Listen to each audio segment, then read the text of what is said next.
Hello, fellow kids, and welcome to the second live What is Politics episode. And this episode is going to be a question and answer episode, which is what the previous episode was supposed to be. I'm recording this the day after I recorded the other. I just did some insane ranting for 4 hours. And, what I did do, I hope some of it was interesting. So much of it, when I think back on it, I start ideas, don't explain the context of where those ideas are coming from or why I'm bringing them up, then don't finish the thread. Maybe it'll stimulate you guys to ask some questions that I'll answer, because it's things everything I talked about, last time I'm going to elaborate on. But that was supposed to be a question and answer episode. A question answer episode about the Israel-Palestine ABC's episode that I did. If you're not familiar with the show and for some reason you're watching this as your first episode, what this show is a political theory show where we kind of rewrite political theory from the ground up and make everything very simple so that we can understand how people work and how we can become more effective political actors. And that involves anthropology, history, psychology, evolutionary psychology, all kinds of stuff. Okay? Oh, my watch just fell off. Why do I have a watch? Because my uncle died and I inherited it. So, I have a little watch. Now, oh man, yeah, one of the things, this is why I script everything, so that I can make sure that I'm being coherent. Yeah, it's going to be neither here nor there, but yesterday I talked about Noam Dworkin and his comedy Cellar podcast show. I didn't talk about the reason why I find that show interesting is because if you want to know how an average pro-Israel person thinks, I don't say average, a pro-Israel person who's informed, an intelligent pro-Israel person who's informed how they think, and then see that person interview various experts on either side of the conflict, that's a great podcast. And the first episode I heard was him interviewing a Palestinian historian, American. I don't know where he grew up, but he is very New York. Teaches at Columbia. Rashid Khalidi, who wrote the book that I think presents the Palestinian historical point of view the best, in the clearest way, most convincing way, the 100 Years' War on Palestine. It's too bad I recommended in my episode, there's this guy David Brog who did an interview, and I wanted to recommend an interview for people who don't want to read with a Palestinian who really, because the David Brog is giving the Zionist shtick, right? I wanted somebody who gives the Palestinian shtick the best. Rashid Khalidi's book gives it the best, but I don't know, I haven't found an interview that really gives it in that solid way. Rashid Khalidi's he gives a lot of lectures on the same topic, the 100 Years' War on Palestine, but he's a real academic, and he's talking to academic audiences, and it's not like he's not speaking in academic gibberish or anything, but he's taking for granted that you know a lot when he gives his lectures, and that he doesn't do that in the book. So, that David Brog guy, who's a lawyer, he's a corporate lawyer, and he's talking, to the average person, he's giving his shtick well. He's doing a good job of his shtick. Anyways, Noam Dworkin who's a comedy club owner, he's interviewing Rashid Khalidi, and for some reason, Rashid Khalidi is getting really mad at him because he's not used to. Rashid Khalidi he's from an elite Palestinian family. We talked a bit about the Palestinian notable families. There's the Husseinis, the Nashashibis, and the Khalidis. I think there are some other ones, but those are the big families. So he's from the Khalidi family, like the elite of the Palestinian families. And he wasn't the biggest were the Husseinis, the second biggest were the Nashashibis. I think his family was the third biggest, but they were big, like mayors of Jerusalem and stuff like that. Anyhow, so I'm got the impression that he's just used to talking to scholars, and not just average Joe. Like, I'm sure he's talked to a lot of Zionists before and had a lot of arguments, but he's not used to talking to a regular person. And Dworkin kept asking, wait, but this, what about this, what about this? And he was so offended. Like, how could you ask me that? That's so insulting, it's so obnoxious. Yeah, but it's what every average Jewish person or pro-Israel person who is, informed when I say informed, everyone on the subject is informed, full of propaganda on the subject, no matter what side of the conflict you're on. So it's really fascinating to see how he wasn't prepared, doesn't know how to interact with someone. So he was really pissed off. I think he might have even left early. He stormed out. I forget. It's been a while since I listened to it. And the hosts and his sidekick people were getting very pissed off too. It was funny. Anyways, it's something interesting to listen to. See, this is me just going off.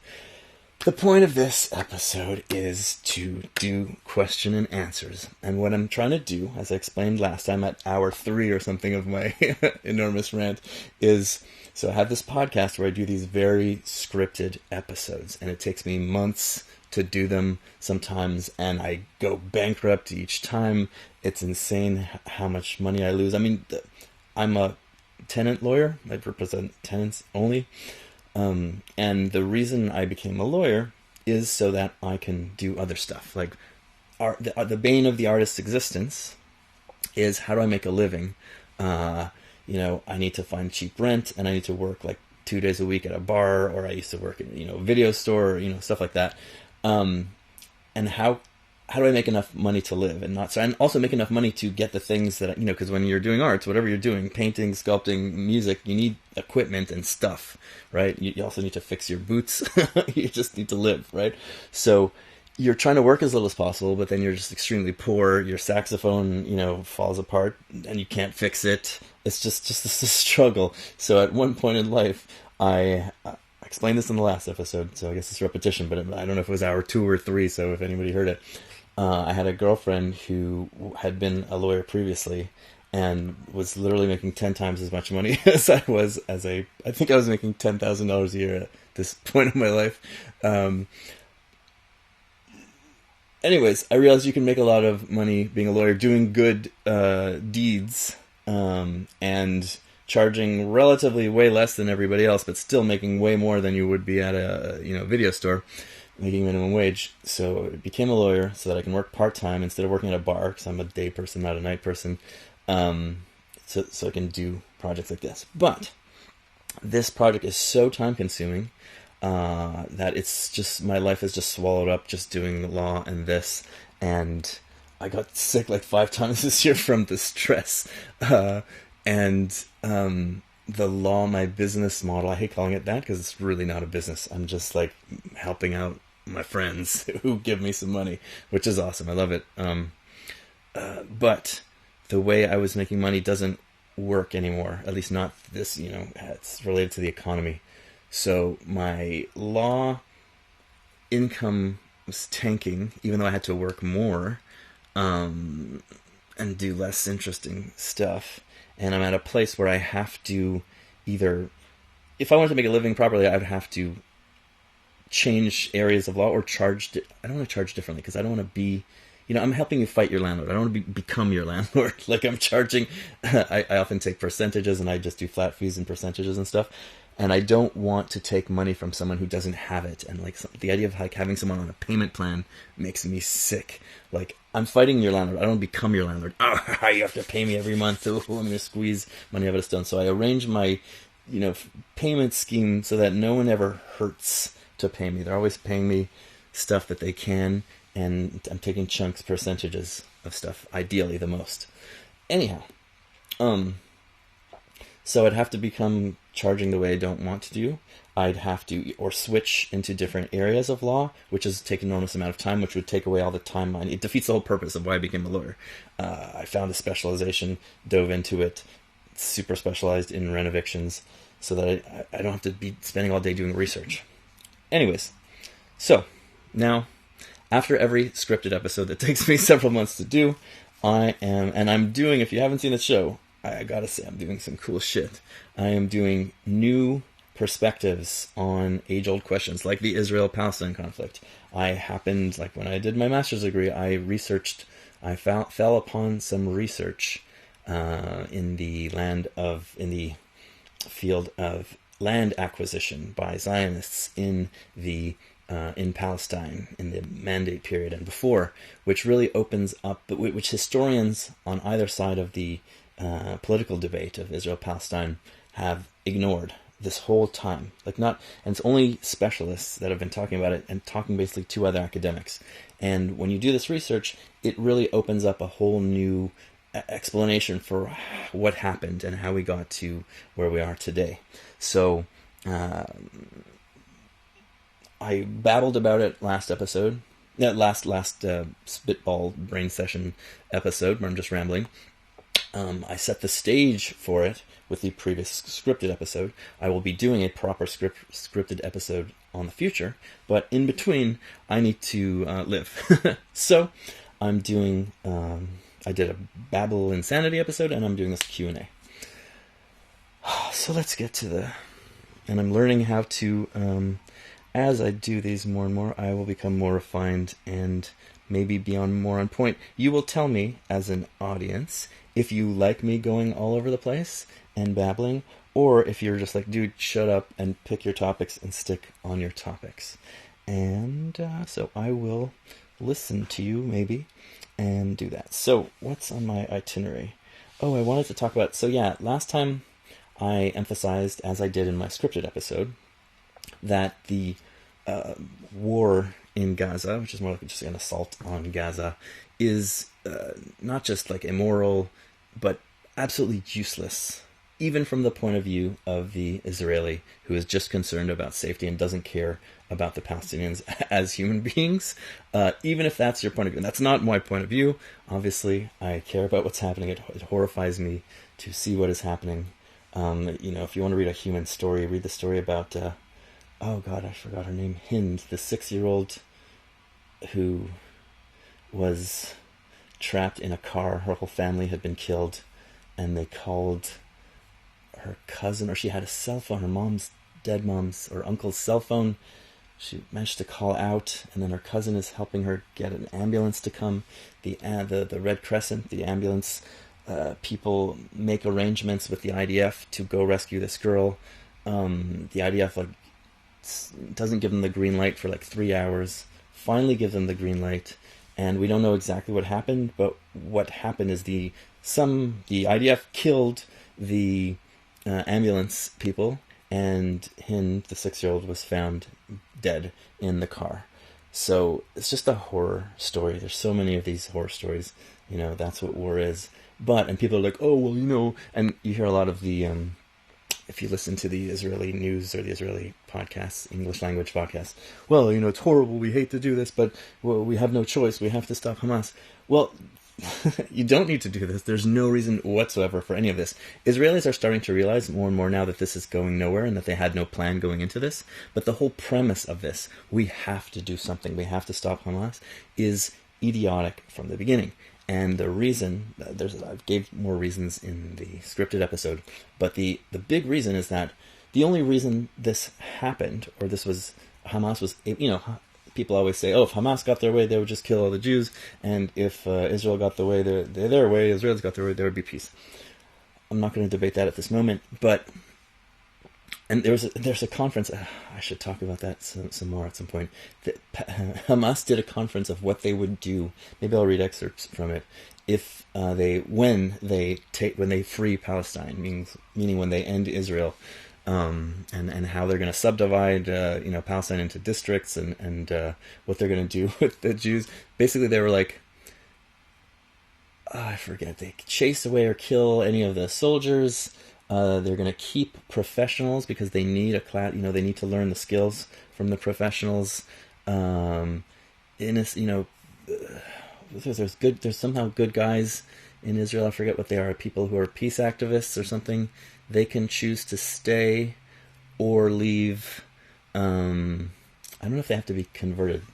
Anyways, I have to read I can read that. It's interesting to see how they think. But this is tangents. The point I was making, and you've heard this before if you've been following my stuff, is that Israel normally has all these troops in the southwest basically guarding the border between Gaza and Israel. And they were so overconfident and so insane that they sent all the troops to the West Bank on the opposite side of the country to go help settlers, defend settlers doing insane revenge attacks in the occupied territories. And the only reason Hamas was able to penetrate the border and get us, they had like 3,000 troops or 2,500 fighters, but they couldn't have, if the IDF, if the Israeli army had been there, they would just shot most of them down. Very few of them probably could have crossed the border, if any at all. And I'm not just speculating this myself. I read this in articles. Israeli defense officials said this stuff, and there's a link to one of the articles in the Palestine-Israel ABC's episode. So, in 17 years of Hamas rule over, because they were elected in 2007, or 2006. In 17 years of Hamas rule over Gaza, they have not been, they've wanted to do stuff, but they have not been able to do anything. The Israeli army has always been able to stop them, and always would be able to stop them if they had the troops there. But the troops were AWOL. And so if you want to stop this from happening again, or stop anything from happening again, without slaughtering tens of thousands of Palestinians, if you care about that, which you should if you're a human being, but people have lost their humanity over time because of the historical narratives, because of the propaganda that people learn on either side of this. And I know Israelis think, oh, well, those Palestinians are so full of propaganda. They learn all this propaganda in school. They learn all this propaganda. It's all fake, fake, fake. There's a lot of truth to that. But sorry, boys and girls, you guys and they, thems, you are full of fake bullshit and propaganda as well. You learn all kinds of propaganda as well. It's just that the Palestinian propaganda is in many ways less sophisticated, because it's a less educated population, and the story is just much simpler on their side. It's not, you don't have to have a super convoluted story, whereas on the Israeli side, the story is very convoluted, and it's a more educated society, including the Arabs in Israel. Actually, one of the most educated population in Israel are Christian Arabs. But anyhow, nothing to do with anything. So you guys are brainwashed as well, deeply so. And if the border was just protected, this could never happen again. So if you wanted to go back to how life was before October 7th, without risking war with Iran, without having a war with Hezbollah, without being mass murderers in Gaza, put the fucking troops back. And then we can talk about what the political solution is after I do my next episode. I mean, if you listen to the last 4-hour rant I did, I gave sort of the basics of the actual history of how this conflict started in the birth of Israel and why this is a contentious conflict. How the land was acquired. Did the Jews dispossess people, or was the hostility of against the Zionists based on racism? Oh my god, why am I... Okay, so,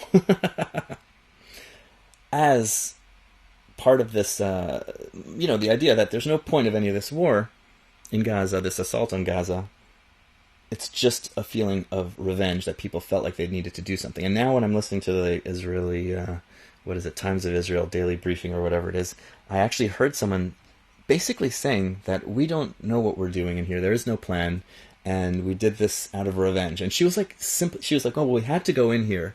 It was very important, but we're just doing it out of revenge. Like, people have calmed down. It's been 6 fucking months of massacre in Gaza, and they are starting to understand that this is pointless and that there's no reason for this, right?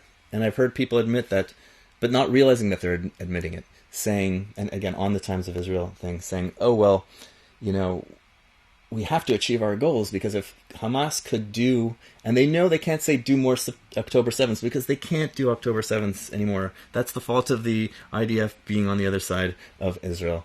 They were like, well, if they can still shoot rockets at us, then we have to stop that. Well, they shot rockets at you for 17 years, and those Al-Qassam rockets that they shoot basically they're threatening. They could kill some people, but Israel has this whole Iron Dome system which shoots down the rockets, and people have bomb shelters. So every once in a while when they shoot out rockets, they just land either in the middle of nowhere. They're not precise rockets. Sometimes they hit some kibbutz or some town here and there. They sometimes damage property. I think they've killed, I should have counted since last episode, but the whole point of doing these improvised episodes is that I don't have to do 3 months of research and have some severe burnout and PTSD from doing too much stuff. So,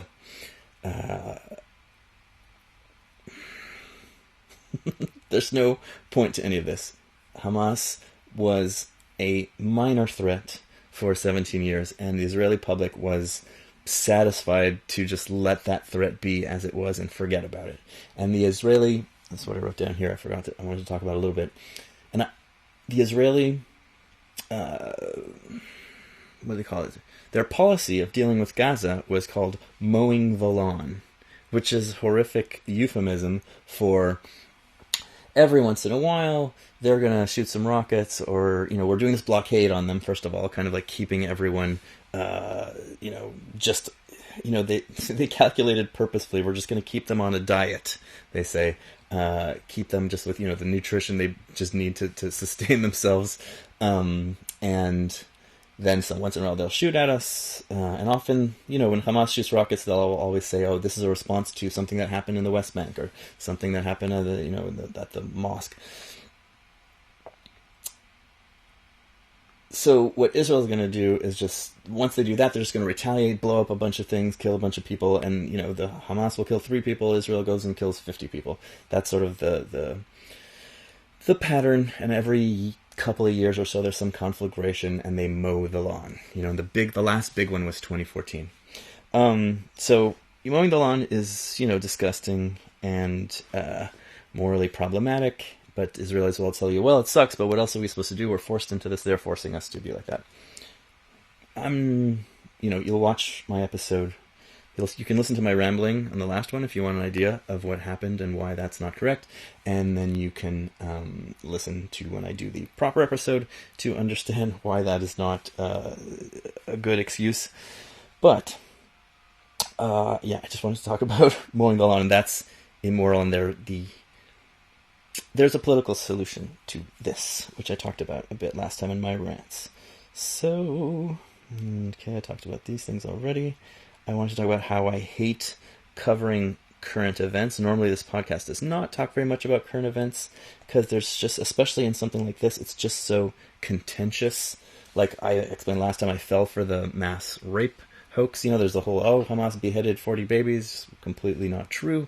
But they had the story of there's systematic rape. Everyone was going around raping people, which happens a lot in conflicts, like in Yugoslavia, famously. I don't know if it was actually a policy, it was just something they were doing. It's very frequent that in hateful ethnic conflicts that this happens. And I believed it. I sort of assumed it was true because it's the sort of thing that happens. And then I said it. And then I thought, well, let me make sure that this is true. So I went and I found the New York Times article, and it's this really in-depth, long article, and the reason it fooled me is because there's so many witnesses. Normally a bullshit, like the beheaded babies, that's something that had, no witnesses, it just wasn't credible, and the reports I heard showed that it was not credible. But I hadn't heard the debunking of the October 7th, the mass rape thing until afterwards. Anyways, the point is, there's so many... when you're covering current events, especially in a war like this, there's propaganda flying out left and right, and you're going to make mistakes, and I hate it, and it's just so much more work. Like, I know I sound just like I don't monetize my channel. I ask people for money, but I don't give anything in return besides the channel. Like, a person who doesn't donate can have all the benefits of somebody who does donate. So it's just, you're just giving me a solidarity payment. I enjoyed it enormously. I could be making so much more money as a lawyer if I wanted to, defend landlords, and landlords often have come up to me. Actually, now landlords don't know I exist because of the way that I operate, but when I was, going to court, landlords would come up to me afterwards like, hey, we can hire you, like, you did a good, you whipped our ass, or whatever, and no, I don't do anything I'm not morally happy with. But I am, at the same time, thinking a lot about money, because I need to survive. I forgot why I brought this up. Oh, yeah. So some of my main focuses at this moment are I need to reduce my workload. It is too brutal. And covering a current event like this is just every sentence you say, you have to research to just make sure, does this make sense? Is this correct? Did I remember this correctly? Was I fooled by some propaganda? I hate that. And what's worse than that is that historically, in this particular conflict, there is so much bullshit as well. And I had a hard time with it. There's things that I cut out, like when I talked about emigration from the Arab world of basically almost all the Jewish populations of all the Arab world and much of the Muslim world as well. There were a lot of interesting stories which I grew up hearing, and so these are stories that you hear in the Jewish community, in the Jews from the Arab world community. And like, what's a good? Used to say Sephardi. Everyone was Sephardi, but now it's Mizrahi and Sephardi. They're not Arab Jews. If you say Arab Jews, Jews will be offended. Jews from the Arab world community all left and immigrated to, Canada, United States, France, and Israel. And there are a lot of stories that we grew up hearing about how it was. So I talked about in Baghdad, there was like the Farhud, like this basic pogrom on the Jewish community there, and Baghdad had 40% of Baghdad was Jewish, it was like the Warsaw of the Middle East, but actually Warsaw was the Baghdad of Europe, because Warsaw was the OG community. That community had been there for 2,000 years. Warsaw had been there for 1,000 years. But it's this, huge Jewish community, this very Jewish city. New York, people think of New York as a Jewish city. New York is about 15% Jewish. It's just that some areas of New York are very, very Jewish. But as a whole, it's not. It's only 15%. Baghdad, 40%. Now 0%. Anyhow, I thought that this was certainly true, that some Zionists, because Jews in the Arab world weren't that interested in Zionism. Jews were oppressed in much of the Arab world, but not so bad. And it wasn't the situation that you had in Eastern Europe in the 1880s, where they're just bombing you and pogroming you, and then there's Holocaust. You'd have periods of, Jews will often say, oh yeah, well, they weren't so nice in the Muslim world either. There's this massacre. Yeah, over history, there's all kinds of stuff that happened, and then flared up again in Palestine. And then in the rest of the Arab world, in reaction to sort of what was happening in Palestine and imperialism, anti-colonial struggles, fighting. But in general, things weren't so bad that there was this mass Zionist movement the same way that there was in Eastern Europe. So, and the same thing in Western Europe. Like, there was interest in Zion, but it's not the same as in Eastern Europe. So there were Zionist agents trying to get people to be into Zionism in the Arab world, and we had always heard stories of, they bombed this hotel, Baghdad, I forget which hotel, Baghdad hotel, and they did some of the anti-Jewish violence was actually Zionist agents blowing things up to scare Jews into moving to Israel, and that was part of why they left. So I just assumed that was true. I put it into my script, and then I, just do it like a quick Wikipedia, what this is, or, try to read some articles. And then I'm just like, there's a debate over whether that happened or not. And I'm like, fuck, do I have to? And I don't know whether it's true or not. And then you have to start moving backwards. And you start to reading the source articles and comparing what's realistic or not. And there's always another article and another article, and you're reading. It's just endless. So it's like, okay, I'm just cutting that out. And I still don't know what, is the people saying that it didn't happen, is that just propaganda to dispel the idea that this happened? Another one of these type stories is when all the Jews from the Arab world immigrated en masse to Israel in the 50s and 60s. And again, the Jews of Baghdad, they weren't very much second-class citizens, right? They really identified with being Iraqis and Mesopotamians. There was actually in one of the books I'm reading, there's a story about in the 1947 to 1949 war, the Israel-Palestine war, there was a Jew called Daoud, which is the Arab name for David, Abdullah Daoud, or Daoud Abdullah, who fought with the Iraqi force against the Israeli force. He was a patriotic Iraqi, and he went to fight against the Israelis. And eventually, he emigrated to Israel because life was not tolerable for a Jew in Iraq. But just to show that there's not this homogenous Zionism, but there became, it's still not homogenous. I think the majority of Jews in the United States think that there's a genocide happening in Gaza right now. So opinions are very varied, but it's much more homogenous today than it was back then in Europe. In Europe, it was the Holocaust that really changed everybody's mind. And in the Arab world, it was the nationalism and anti-Jewish attacks in the Arab world. And also, being a second-class citizen sucked. In Iraq, urban Iraqi Jews had a better time. Like in Morocco, the king was very protective of Jews, but there's still clearly, you had second-class status in all sorts of ways. And people, if you talk to a Moroccan or an Algerian, they're like, "Oh, what's wrong, brother? We were so happy together. What happened? What's this conflict?" I'm like, "Yeah, it wasn't so happy." My grandfather has a lot of stories. My uncles and aunts have a lot of stories.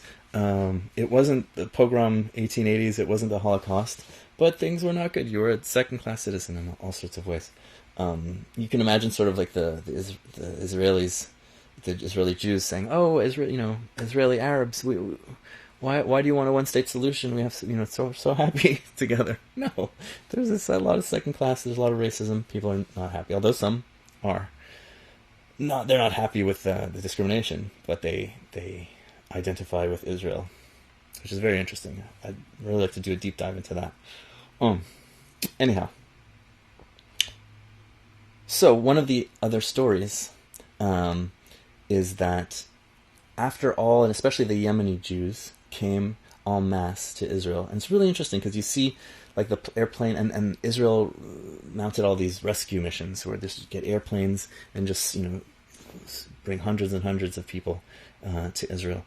And you'd see like the Baghdadi Jews look like, modern urban people from the 50s, and then you'd see the rural Jews looking like Arabs with turbans and wearing all kinds of traditional peasant clothes. Anyhow, the Yemenis, who were especially a poor population, there were all these kids who got disappeared from the Jewish immigrants into Israel, and babies, children, and I had heard, again, from Jewish people, from Iraqi Jews and Jews from the Middle East, that, the Zionists, the European Zionists stole our babies and gave them to Holocaust survivors who had lost their babies to adopt them so that they could grow up more civilized. And the Ashkenazi Jewish Zionist elite were racist against the Arab Jews. They liked the Jews from the Arab world better than the Arabs from the Arab world, but they were like, we need to civilize them and bring them up to our level. So there was a story, which again I don't know that it's true, that they kidnapped these babies, and so I assumed this was true. I put that in my script, and then I was like, I need to look this up. Let's just check it out. And I'm like, because I wanted some more details about it. So I'm starting to do Wikipedia. I start there, and then. Did that happen or did it not happen? There's a big debate. There's no proof that it happened. And then I'm reading an article saying that, this didn't happen. It was just such a mess and people got lost and they ended up being adopted, because no one knew where their parents were. I don't know. And I'm reading the other, and it all seems, and I'm like, I can't spend, at this point, I just spent 4 months on this video. I'm going bankrupt. The stress. There's people constantly calling me with law emergencies, interrupting. Like I can't work. Everything is just hell. And I'm like, I can't do a deep dive in this other thing. So I cut that out too. So just to say that covering something like this sucks. Everything is contentious, and so. They were like, then how dare you, cover something if you don't even know what you're talking about? Well, that's not correct, because the fundamentals of what I'm talking about, the essential events, are the ones that are confirmed. Those are the ones that we know about. So there's some details I'm going to probably get wrong, but, you can forgive me because everyone is getting this shit wrong. The fundamentals, especially what I'm talking about here, is the land acquisition stuff.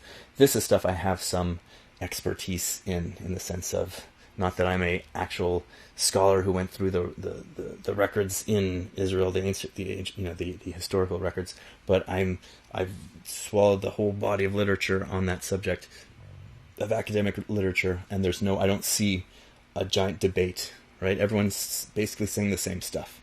So anyhow, and then I'm injecting, and I'm hopefully being open about it. When I say, for example, I'm not sure, it seems that the Zionist immigrants the Jewish immigrants from the Holocaust and pogroms had no idea that the land was stolen. There's an educated guess, and I'm saying so. Or when I say that the, what was it called? There was two Palestinian armies from the 1947 to 1949 war, and they only had a 5,000 people force, and basically the peasants didn't fight. I'm assuming, because of what I know about peasants and because of what I know about the history of the peasants in Palestine versus the elites, and just how many peasants fought in the Arab Revolt in 1936 to 1939 and chose not to fight in the war, I'm making some guesses and assumptions about why they didn't fight. But of course, that's my projection, and I'm giving you... It's an educated projection, and it's an interesting projection, because I haven't heard anyone theorize about this stuff, because no one's reading the land acquisition literature that I'm reading, and no one's coming at this from a, anthropology perspective. Or very few people. There are some people. Nobody's saying what I'm saying, but there are some people who have an anthropology perspective who study this. Okay, I just wanted to talk about that. I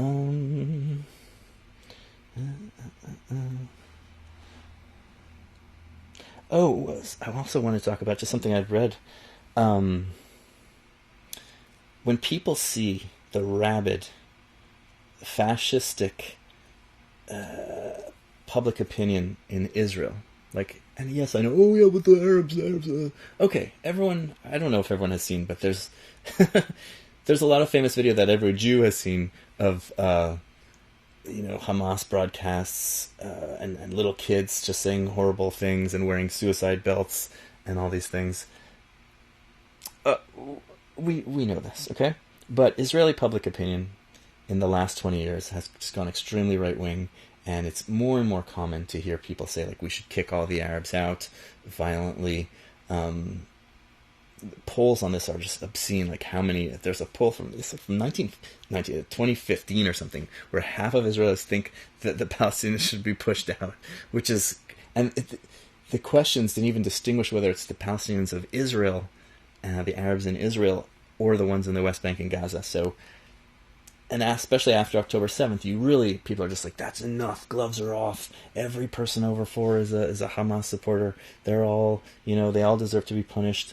And a lot of you can see that the way that the Israeli army went in there, and what the ministers were saying, and what army officials were saying, they had that bloodlust revenge. And that's why so many, again, we never know what's real or not, but I believe that so many of the massacres and violence that's happening there is done on purpose. It's not just, there's one thing about reckless casualties of war, collateral damage, which being completely reckless, knowing you're going to kill a bunch of people. But there's also some stories of some just deliberate, sadistic violence.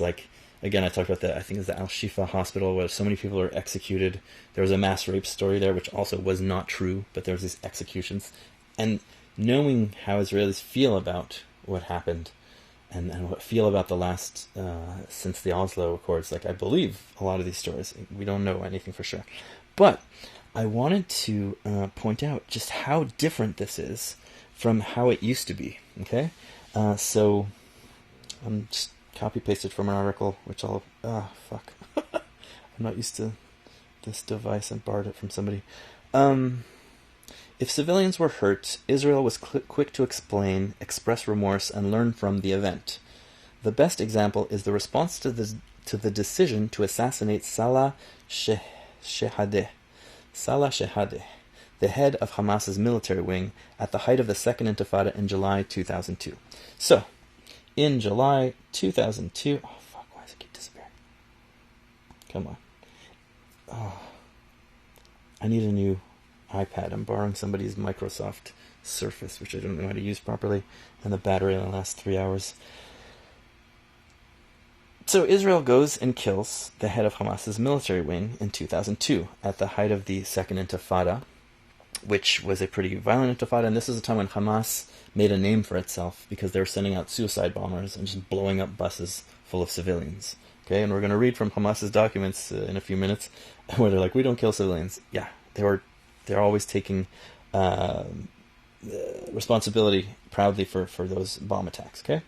That's where they made their name, and that's why they're seen as such a monster. Oh, Hamas! Oh my God, they're the worst monsters because of these suicide attacks. The missile that struck his home also killed another 14 civilians. The event caused a public furor in Israel, and 27 Israeli Air Force pilots, and in Israel the Air Force is some kind of like mythical legend. Oh, you're in the Air Force, you're really a special, you're the best of the best. And the 27 Israel Air Force pilots famously sent a letter to protest the action. The then commander of the Israeli Air Force, Major General Dan Halutz, who defended the assassination, was asked about the event in an interview in Haaretz, and replied that in a situation of that kind, a pilot feels a, quote, light tremor in the wing, unquote, meaning like a little twinge of guilt, right? And that phrase entered the language as a synonym for a loss of compassion and morality.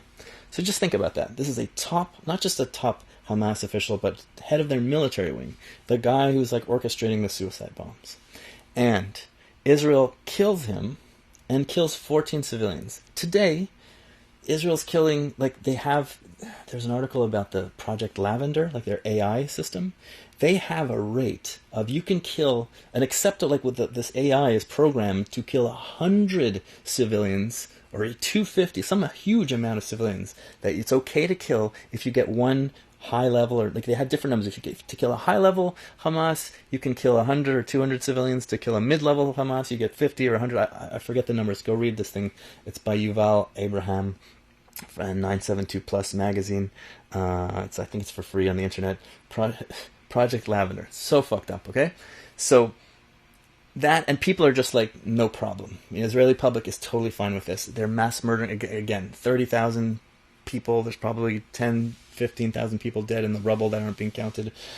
But in 2002, inside, and now the whole world is telling them, stop, this is a massacre, this is a genocide, and everyone's trying to put pressure on them to stop. But in 2002, they killed 14 civilians, and Israelis were horrified. That was a scandal, such that the Air Force, pilots, were protesting. So that's, again, I'm very disgusted right now and disappointed in the Israeli public. They're supporting this mass murder. Again, I imagine the support's probably going down, but the last polls I looked at were from like November, December, where 1.8% of Israelis thought that the war was going too far, which is just like, it's so sad and disgusting. In 2002, they killed 14 civilians to get a top Hamas military leader, and that was considered too far by a large number of Israelis. I had a good thing to talk about, and I just had a brain fart and forgot. This happens all the time. I forgot to write something down, and now I forgot about it. I'll remember it later, maybe. Hamas isn't nationalist. Yeah, there's a big... I talked about that last time. They're Islamist. The Hamas conference. Yeah, and there's another thing. So I recently was reading articles about Hamas's plans for the future, and now people are starting... It's interesting, there's a dentist who worked as an intelligence agency, but first he was a dentist. His name was like Biton. What was his name? Yuval Biton or something? And it's a Moroccan name. He could tell, he worked in the prison system, and he could tell who, if you're Hamas or if you're Fatah, the main other faction. And by the way, everyone always says, Hamas, like you listen to the Israeli podcasts, they're like, and there's another, what's it called? The Story of Israel or something, some American guy who gives podcasts about the history of Israel. They're all like, Hamas won by a landslide the election. They won by a landslide. Hamas won, they had 44%, they had less than 50% of the vote. They had 44%, and Fatah had 43% or something.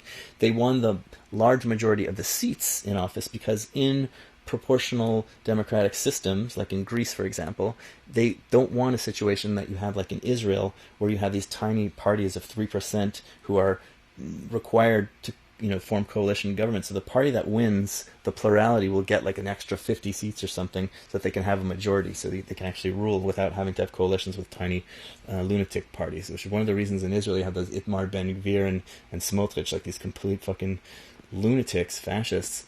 Not that Netanyahu is a good guy, but these guys are stupid. Netanyahu is at least smart enough not to say certain things. They're dumb enough to say it. So Hamas won 44% versus 42% or something like that, but they just got an extra 50 seats. So this landslide, it's just such bullshit, so much bullshit. Anyways, what was I even saying? So this guy's talking about he can tell the Hamas from the Fatah because the Hamas people had clean, perfect teeth, and the Fatah people had normal teeth or rotting teeth. And he would say, "Oh, you're Hamas," and they're like, "How do you know?" And because they take religion very seriously, so they're ascetic. And he said, "Yeah, Sinwar especially was like a total ascetic. What's the word? I don't know how to pronounce it. Not aesthetic, ascetic." Like a monk, like don't eat, don't, that's like those no-fap guys on Twitter or whatever stupidity. These guys are like serious, and they're not eating sweets, they're not smoking, they're not drinking, they have good teeth, and they're in better health, and they go to sleep at 9 o'clock every night. Anyway, it's just interesting to get into the mind of people. That plunge, it's such a sad plunge of Israeli public opinion. Just so you know that, Israelis are not always total fascists. That is something more recent. Colonialism. Oh, there's the, what's it called? Hannibal. So, there's a lot of conspiracy going on that, in the Arab world, but also a lot of dumbass, fake leftists who are saying, Israel killed all the all the Israelis. The Israeli army is the one that killed all the Israelis on October 7th. But there is some truth to that, and it's important to know this. There was a prisoner from the IDF, Israeli Defense Force, the Israeli army, called Gilad Shalit, and I forget the year, but he was taken prisoner. I don't forget, was it by Hamas? And he was taken prisoner for 5 years, and they ended up negotiating the release of 5,000 or 10,000 prisoners for this one guy. So in Israel, they're always very concerned. Like, we pat themselves on the back all the time. Life is so important to us. Life is so important to us. Life is very cheap for Hamas. We are willing to give 10,000 prisoners for one Israeli life because we care so much about our children. They care so much about their children that after that happened, the government policy, they developed something called the Hannibal directive, which is if the enemy is going to capture somebody, because we don't want to give back 10,000 prisoners again. And, Israel takes a lot of fucking prisoners. There's a lot of detainees. It's one of the things people hate. And, some of them are for nothing. They talk to you the wrong way, or they are minor things, and they just get detained for 2 months and they get sent back. And some people did something, but for minor anti-occupation activities, they threw rocks, they did minor things that are real, but they'll be in jail for a long time. And the Palestinians are very, very, they're talking about, we have there's, I don't know how many hostages left, but we took 250 hostages. You guys have had 20, 30,000 hostages in your jails. Anyhow, in order not to give, and among those prisoners released was Yahya Sinwar, the guy who orchestrated October 7th. But anyways, long before October 7th, I forget what year this was, they invented this directive where, if they are going to take a soldier, and specifically a soldier, captive, we are authorized to blow up the car or bus or whatever it is with the soldier in it, including killing the soldier, because we don't want to have to give back 10,000 hostages anymore. So that is... we care about human life. Maybe the army doesn't care that much about human life, even the Israeli life. So there are reports, and it's a scandal, and it's not clear yet what happened. But the Israeli army, and there are certain things that are pretty obvious that the Israeli army did this on purpose. at some point, it is likely that a Hannibal directive, and the Hannibal directive was supposedly retired in 2006, I forget, the Lebanon War. They issued, the government, there's a bunch of pieces of shit, this government especially, issues Hannibal directives when they see how many hostages are being taken. They issued the Hannibal directive. They must have, or this is what some analysts have decided, including Israeli analysts, ex-army, to, if they're taking hostages, just blow up the car, including the hostages. There's one incident that's very clear. There's a house in one of the kibbutzes where there was, I forget the numbers, again, I don't have them in front of me, there's like 12 Hamas and 30 Israelis, just citizens, civilians from the kibbutz, and a tank just went and blew up the house and killed everybody inside. I think one Israeli survived, or maybe 10, I forget. But that's Hannibal directive. And, you know, the army's like, oh, they didn't know what they're doing, people are just acting on their own. So, and there's helicopters shooting at cars, which were likely had prisoners in them. There was also incidents in the rave where the army was coming in and they were, you know, mindlessly shooting.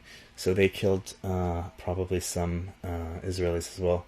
But again, this is like, did they kill 10 people, 50? They didn't kill the 800 people, okay? They certainly didn't kill the 400 soldiers. What is going on outside? But that's something to know about. And you can read a couple of Haaretz articles. I think I linked to them in the previous episode. Rashid Ridai, talked about that last time. Blocking the aid. Ugh, God, whatever. It's awful. It's just interesting, too, though, that they have these Israeli civilians blocking the aid trucks. One thing, this is the thing I was going to talk about. I haven't even done the question and answer yet. I will do the question and answer today. So I said recently that there were 2 victories for activism. One is that the Canadian government decided to not sell weapons anymore to Israel for this, and that the United States forced Israel to deliver more aid into Gaza. Now, a lot of people were saying it had to do with public pressure, but it also had to do with they killed this aid truck with these, I forget where they're from, but they're white people. I think they're Europeans, and I forget the name of the agency, but people are saying like, oh, you know, how many Palestinian aid workers did they kill? And nobody cares. This is racism. A van, you know, an ambulance full of white European aid workers, food workers, something. It's an Italian guy who runs it. Now everyone's up in arms, and now they started actually forcing Israel making threats to Israel to deliver aid, or else they'll stop funding. Because remember, the United States is kind of the puppet master of Israel. They call the shots because they control so much of Israel's budget. And over the years, Israel has been trying to wean themselves off of that because they don't like being in that position. And like I said last time, it's one of the reasons that the original Zionists didn't want to have an independent state. They wanted to be part of a multinational federation, democratic federation, because they didn't want to be pushed around by imperial powers, which is what has happened. And it's also one of the reasons why the Palestinian elite of the time did not want an independent Palestinian state. They wanted to be part of Syria because they thought that they could defend themselves better against imperialism as part of strong Syria versus this tiny little Palestine. But it's even worse than racism. It's not racism. It's the guy who ran the food service is some hotshot in Washington, and he's he's a celebrity guy, and all the lawmakers know this guy, and he's done food for their weddings and all this pish posh stuff. So it's not just racism, it's just, I know the guy, the people, you know, his employee's my guy, he got killed, now we're mad. So that's when, this is the sad thing, this is why, I'm going to do an analysis at one point of different strategies that work. Passive resistance, voting, petitions, protesting, activism, and, terrorism, war, like when these things work and when they don't work. And when you hurt people that somebody in power knows, that works. And so they're just like, oh, that's, fuck you. You guys hurt our guy. now we're mad at you, so now we're going to actually put some restraints on what Israel is doing, whereas before that's just, wag a finger and get them carte blanche. And a lot of the diplomatic advances between Israel and the Palestinians have been after violent uprisings. Intifada, 1973 war, those led to diplomacy. Intifada 2 backfired, and anyhow, violence is dangerous. I was going to connect this to something else I said. Probably remember later in the middle of something else and then forget whatever I'll be talking about in a few minutes. Okay, so here, let's start answering some questions. Somebody says, is there any conflict? Because I was talking about, because people are always telling me, like, why are you, one of the biggest critiques I got was, and I was expecting to get criticism from both sides, and I did, but I got a lot more criticism from the left, or supposed left, because you're not really on the left if you're for authoritarian stupidity. And watch my other videos if you want to know what I'm talking about right and left, what that means. Oh, there's this whole episode I just heard about how, on Coleman Hughes, how right and left are stupid. Everyone's just like, right and left are stupid, and they don't understand what it is. It's very interesting. It's about social psychology of voting, and that people basically choose their ideology based on, you have like one or two issues that you care about. And I see this actually in my family, like people, especially the older generation, who are just super, super pro-Israel, and they will go from, they'll vote from the Socialist Party to the right-wing party to whoever they perceive as being good for Israel is the ones that they'll vote for. And then suddenly they'll, I don't want to like name specific relatives, but somebody's super for socialized medicine, super for free education, all the left-wing stuff, but the party that supports Israel is the right-wing conservative party. So then he supports the conservative party, gives money to the conservative party. Conservative party, then he believes that the conservative party is the one that's going to deliver the stuff he cares about for healthcare. Oh, they want to cut the budget. No, it's because they want to get rid of the fat. Like, you make up all these justifications. You end up supporting the policies of the party, the tribe that you identify with. Now, all of this is true, but the authors thought that this means that left and right don't exist. I think I'll cover that book because it's super interesting. I'm going to write a letter maybe to Coleman Hughes too. Who knows? But probably not. I don't have time for that shit. So, the biggest criticism I got the most often for this video is, oh, you're talking about both sides are equal. There's no equality here. There's the good guys and the bad guys, and it's the Palestinians are the good guys and the Israelis are the colonialists. It's like, shut up. Like, I'm not shut up. Either I did a bad job, and I don't think I did because a lot of people understood what I was doing, but maybe it's my fault. I'm not saying that both sides, and it's not in any conflict, sometimes, that both sides are just equal, they have equal, they're equally right, and one side's equally wrong, and we have to listen to, oh God, I mentioned last time, one of my first clients was a woman who had breast cancer, a single mother with breast cancer, and her supposed best friend is trying to rent-evict her to, basically sell the house for a higher price. And I told her, like, look, we can go to court, we're going to do all that stuff, but why don't you, we know these people, they're in our community of friends, go publicize what's happening, and your friends will, these people are obviously psychopaths who are doing this to you, but psychopaths care about their reputation, and they'll back off because they'll become monsters to the community. But Canadians are so fucking polite that it's disgusting, that it's fucking evil. And so she's, made a page about this, started publishing about it, and then people are like, well, there's two sides to every story. Like, are you fucking kidding me? You're kicking out this woman with cancer. The woman with cancer is saying, hey, please just wait till my chemotherapy is done, and I'll move out on my own, even though I'm on welfare and there's a housing crisis and it's going to be hard for me to find a place to live. I will move out. And then... God, I don't want to say the fucking landlord's justifications for their fucking disgusting behavior. But there was, like, out of all the comments they were getting, there were 2 or 3 people who were like, yeah, this is wrong. There is no, what are you doing? Stop this, please. You're disgusting. And everyone else is like, well, I don't want to take sides. We don't know all the details. Like, holy shit. And I wanted, it's funny. I always try to imagine in my imagining times, like a way that I can tailor laws to allow just a little bit of violence. Like I understand violence.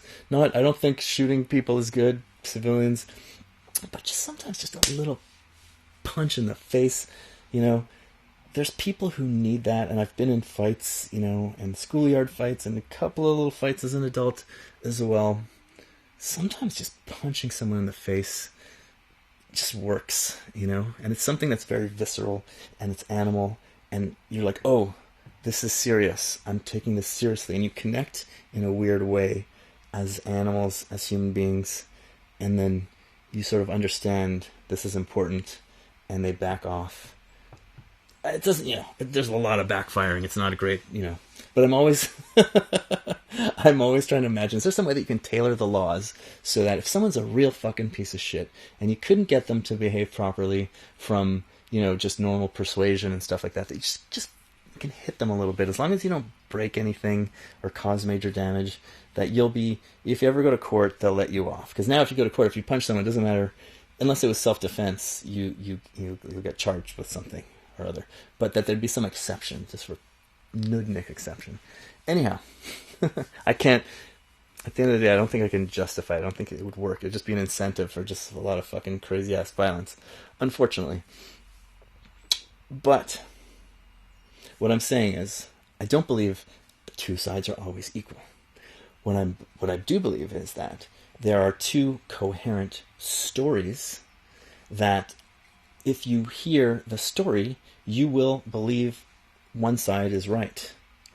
If you're not just raised with the story, like I said last time, Coleman Hughes went to Israel on some weird birthright Hasbara trip, even though he's black.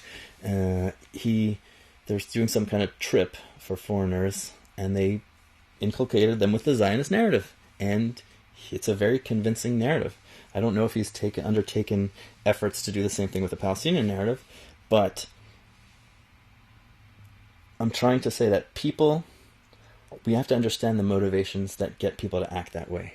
And I'm trying to show that a normal person who's not a complete psychopath, like when it comes to the cancer, you know, landlord, it is interesting actually to hear the landlord's excuses, but I don't want to start saying them because it's going to take a long time to just explain the context of them. But it is interesting to know. And it is interesting, some people have taken their sides, but there's no side to take in the end. It's just very obvious, right? And that's what, to a lot of people, that's what this seems like, the Israel-Palestine thing. Well, the Palestinians are just, indigenous inhabitants. The Israelis came and pushed them out, and they're the bad guys, and they're the good guys. Why are you giving the Israeli point of view? Who cares? Well, the point I'm giving is that in a fight where there's one person comes in and robs another person, steals his house, you don't need, it might be interesting to know if there's some kind of justification, background story. You always need to know these things. But it's just one person who did the deed. But when there's thousands, millions of people, the guy who stole the house might have lied and made up a story and convinced everybody else that, no, this was my house first, I took it back. Or I had to take this house because they stole my house. Like there's the people doing the bad stuff, and then there's the people supporting the people who do the bad stuff. Now, sometimes the people support the people who do the bad stuff just because they like the bad stuff. Yes, racism, awesome. South Africa, pretty clear. There was justifications, but the justifications were just basically racism, right? There was no complicated the best justification they had is, well, it's not like the blacks are native to this land, we brought them here. That's not very interesting. It's still, if you believe in democracy, it doesn't matter who is native or not. We built this country, it's racism, okay? And there's a lot of racism in Israeli narratives and in Israeli people. And there's a lot of racism in Palestinian people against Jews, 100%, for sure. And against all kinds of, I see a lot of racism in this. People on both sides, a lot of fucking idiots. Now, the history itself might be black and white, but you don't know that. Who knows what you know, but I haven't revealed what I think the actual history is. But I'm telling you that there are two stories which are coherent and convincing. Now, they are compatible on some level and completely incompatible on another level. And what I did when I did my research and I did my master's thesis and doing more research for this, is looking at the claims, what's true or not, who's telling the truth. And I found some interesting stuff. But it doesn't matter what's true or not. It does, but it matters why people believe what they believe. And most people, I don't know most people, a lot of people are well-intentioned and have equivalent morals. They think stealing something from someone else is bad. They think racism is bad. They think coming in and taking someone's land for no reason is bad. So most Arabs think this, and most Jews think this. Yet, the same people who think this think it was okay, whatever happened from 1880 to 1948. Well, why? Because there's a story about it. It's all self-defense. And even Hamas, they're massacring 800 people. They describe it in their document as self-defense. So we need to understand how people think, how people see things, and who understands what to humanize. Because there's the bad actors are usually the people in power, and then there's the people who support the bad actors, but they often can be reached. Right? The people in power, I mean, you can reach them if you threaten their power, but other than that, they're difficult to reach, let's say. Whereas the average person can be reached, and you want to change, especially if there's some kind of democracy, change the public opinion so that there can be peace. Take away the support from the worst actors on top.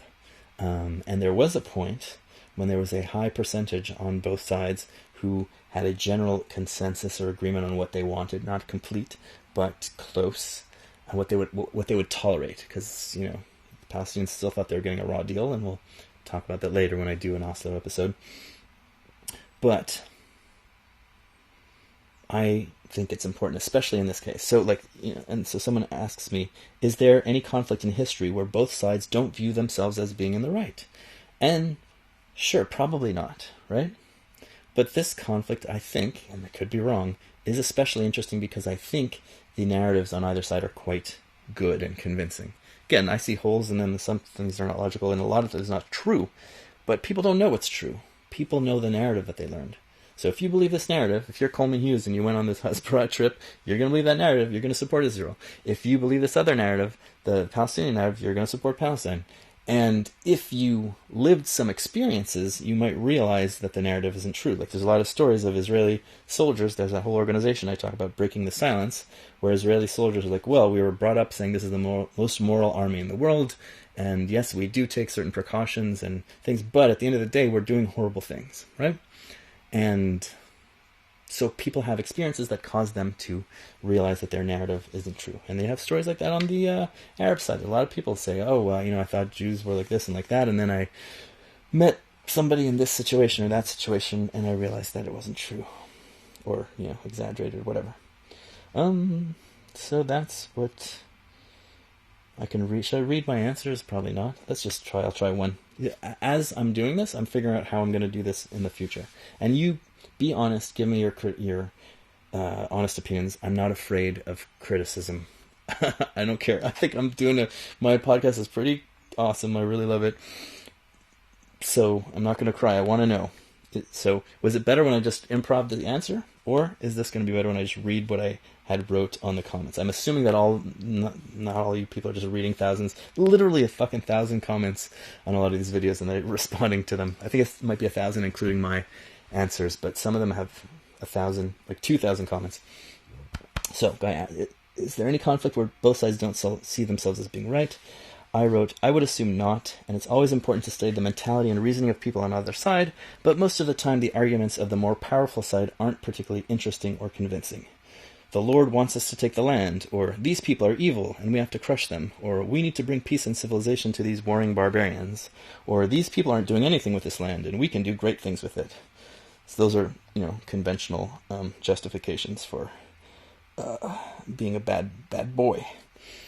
Sometimes there are slightly more elaborate justifications, like, we need to conquer this territory to save the women, or X minority, or we had this place first, X number of years ago, until this people kicked us out, and now we're taking it back.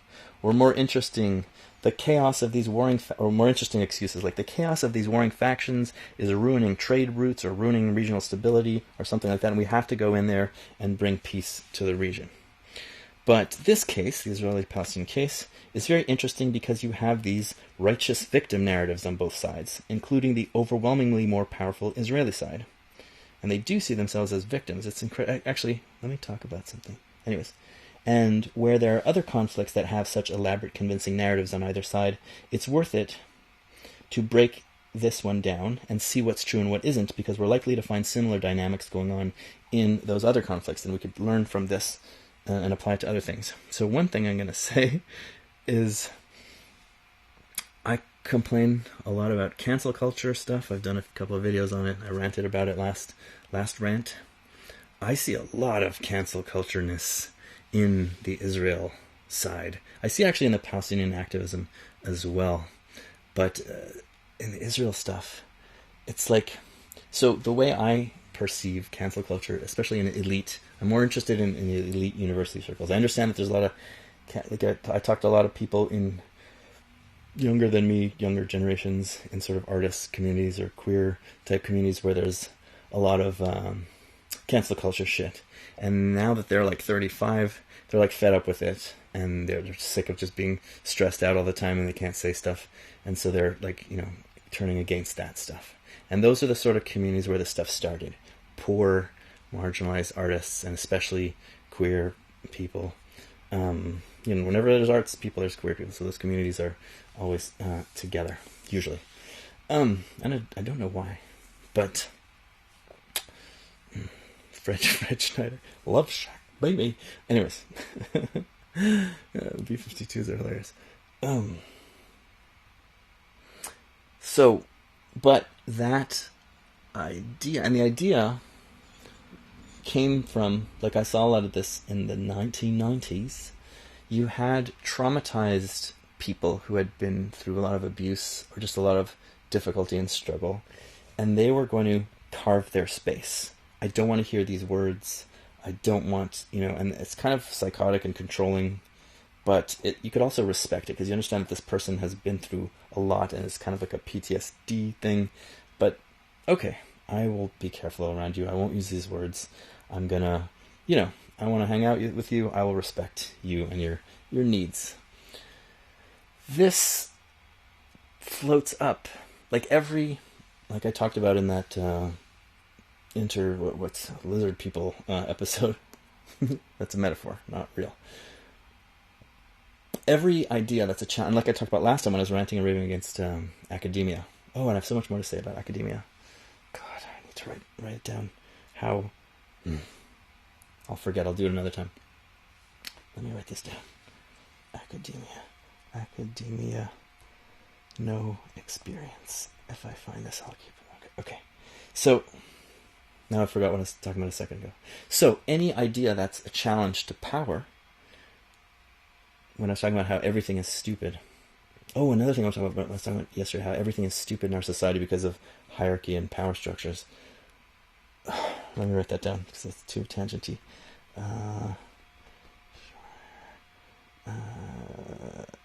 Child rearing techniques. Like going from too authoritarian to too the opposite. There's a reason why we are always doing something stupid and we never find a happy medium.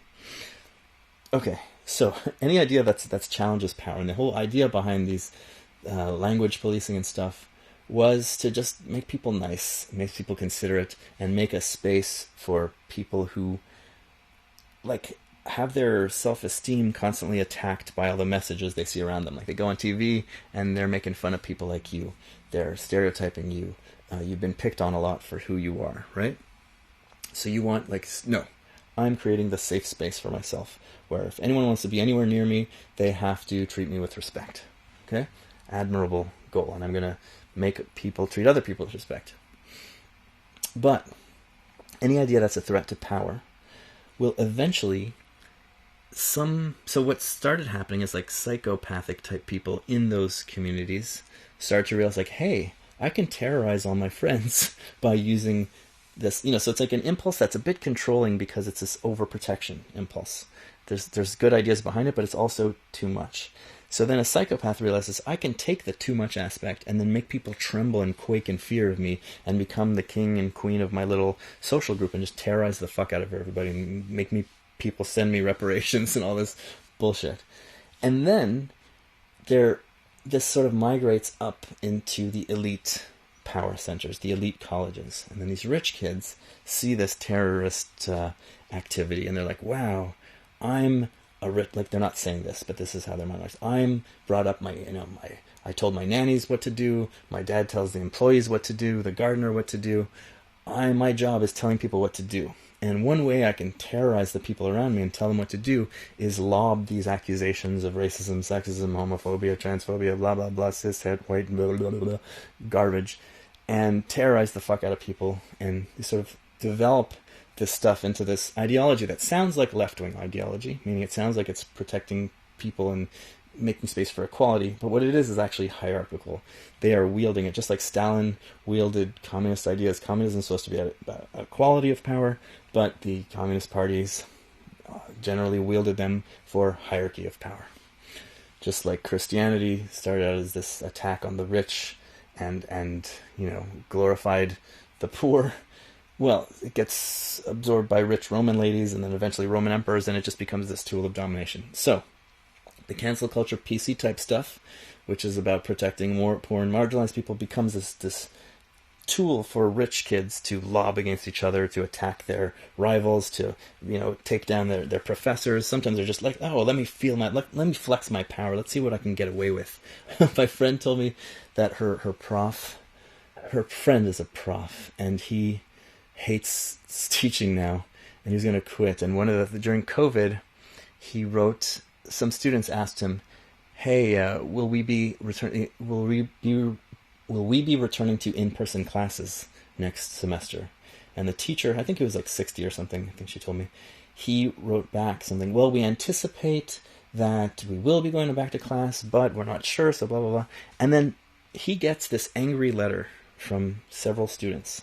It's not all, but there's enough, you get this people signing on to it. They're like, we, the students of this class, what did they say? We reject, and we are, basically they're offended and angry that he used the word anticipate. We anticipate, because we are already stressed out, we are already suffering anxiety, and the COVID crisis, and the blah, blah, blah, blah, blah, blah, I'm this victim, I'm this super victim, and the word anticipate antagonizes us and causes us more stress. And so it's like these fucking pieces of shit are using whatever they can to test how far can I fucking push, how much power can I wield, right? Because your university is a place where you're becoming an adult, and they want to be adults who are fucking psychotic, commanding people, telling people what to do. This is the next generation of CEOs and corporate lawyers and bosses and managers.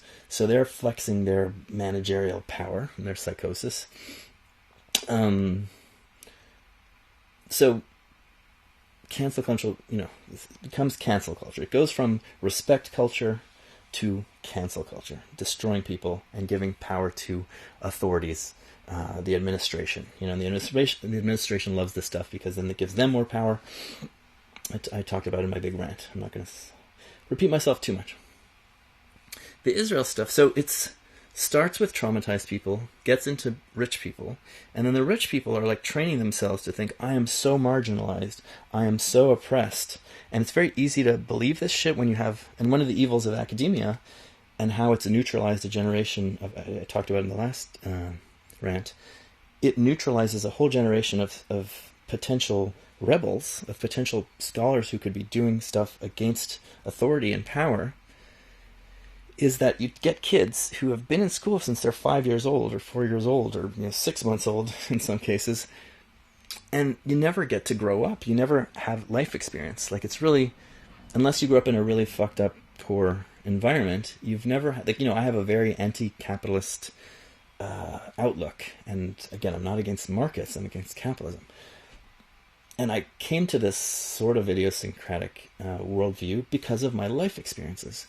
And when I went to do my master's degree, I was already 10 years out of school, more or less. I could go back sort of to audit classes while I was doing other projects to keep my mind going and my body going, because I'd walk to school. But the point is, I had the tools with which, the experiences with which to evaluate the information that was being fed to me by the teachers and by the schools and by the authors we were reading. Oh, and I didn't like a lot of it, but I was, was interested in it, even as something I didn't like, because why is this popular? What value is there in this crap?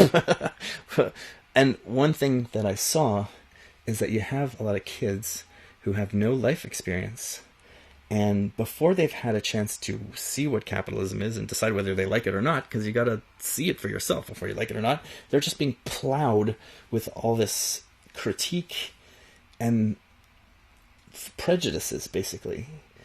You're being fed information about things you don't know about. You have no experience with. And that's just life, right? We live in this giant civilization with so many things happening. We can't know everything. But before we have any experiences with anything, we're just being plowed with what to think about everything and how to think about everything.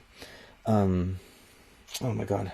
So, this is bringing up so many more ideas I want to talk about. It's too many ideas at the same time. I'll get to it eventually one day. So you have no experiences, and they're shoving you with this theory and with this gobbledygook. Oh yeah, I wanted to tie it to people who critique my David Graeber critiques, because they're like, you don't understand the nuances. You don't understand the nuances. And I'm like, no, that's such an academic idiot thing to say. Because in academia, you're being plowed with abstract gibberish, which is masking half-baked ideas. Like, you'll read Foucault, you'll read Judith Butler, and there's some interesting stuff in there, but it's masked in all this obscurantist globberly-glook because the author, hasn't really thought this through that clearly. They have an insight, and they're doing like what I'm doing now, is I'm just kind of spitballing. I'm saying stuff, and some of it's wrong, and some of it's right, and I'm figuring it out as I talk. But then they're printing this as a book. They're printing this garbage as a book, and these are my genius thoughts, and they're not going to work them through more carefully than that. And they're so badly written that people can't debate them either way. And one of my professors, Salzman, the conservative guy, he pointed out that you can't argue with these scholars. Like, if a scholar like him or me were materialist scholars, and he's on the right and I'm on the left, but if someone critiques what I say, I might get offended or upset, but eventually I can realize you're right and I'm wrong, or I'm right and you're wrong. Like, this argument can go somewhere, right? There's a reality underneath it. But when you're just one of these gibberish scholars, if I critique what you're saying, you're not saying anything, so I'm just insulting you. So they can't handle any critique, and you got these tiny, fragile egos. Oh, it's so sick. So you're taking this whole generation of people who haven't had any life experience. I'm bringing this back to cancel culture. Oh yeah, so people tell me, oh, you understand the nuances of David Graeber. It's like, no, your brain has been destroyed so that you can't understand when someone is just saying half-baked stuff that doesn't go anywhere. Because some people are like, oh yeah, you really pointed out, like when I was reading Dawn of Everything, the David Graeber book, I really felt like something wasn't going anywhere. Like it was just, going in circles and there's something missing. And you really articulated, what I felt was wrong, but I couldn't articulate. Or I did articulate it and you really filled in the details. And that tends to be people who aren't master's students. But the master's students, their brains are destroyed. The people with more education, their brains are more destroyed.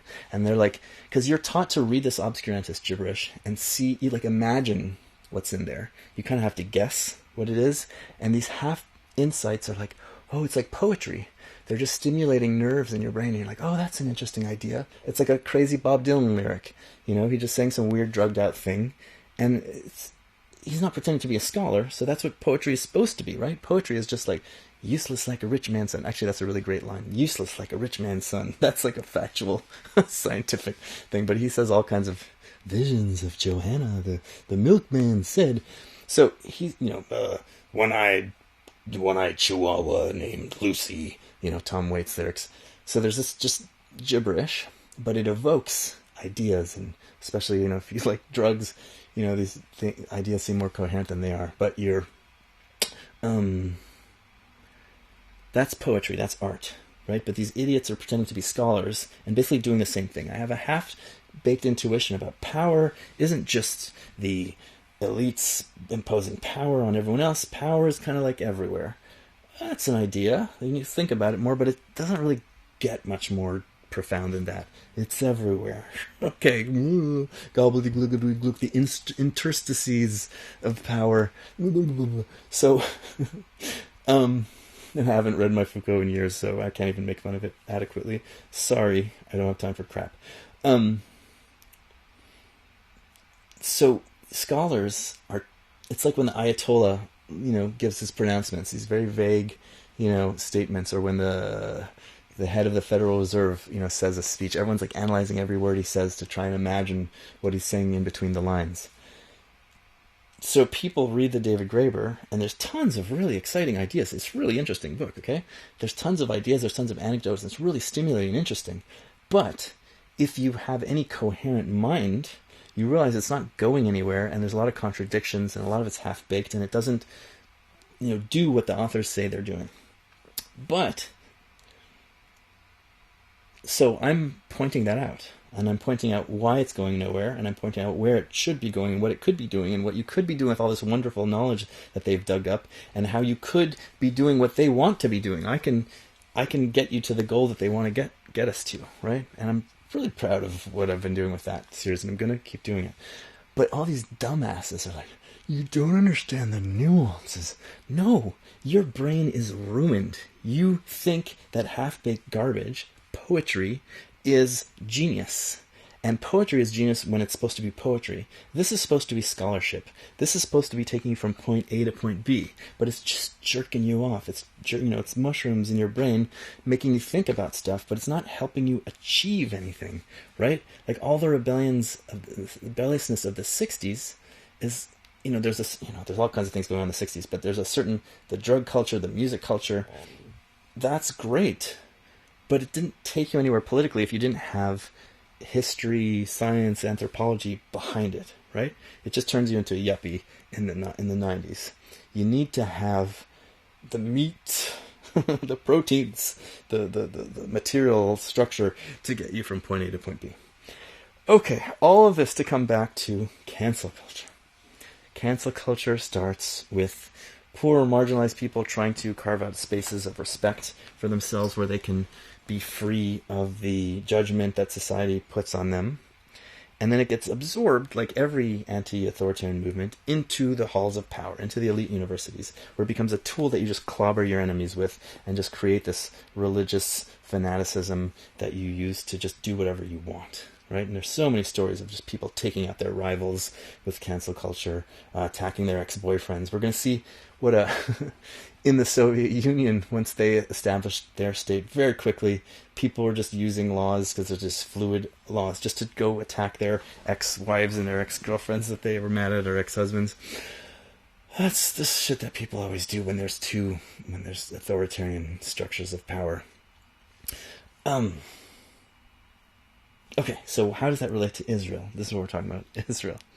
Israel starts, it's more complicated. This is just an analogy, but you have traumatized people coming from pogroms, traumatized people coming from the Holocaust, traumatized people escaping, the Arab world, and they are victims, but they see themselves, and just like in the university, these rich fucking kids see them, because they focus so much on identity and not on class, that even though they're fucking rich, they see themselves as the poor, I'm a rich trans person, but I see myself as oppressed as the poor trans person, which is not the fucking same, right? You share some issues in common, but you are not in the same position whatsoever. Same with the poor black person versus the wealthy elite black person, etc., etc.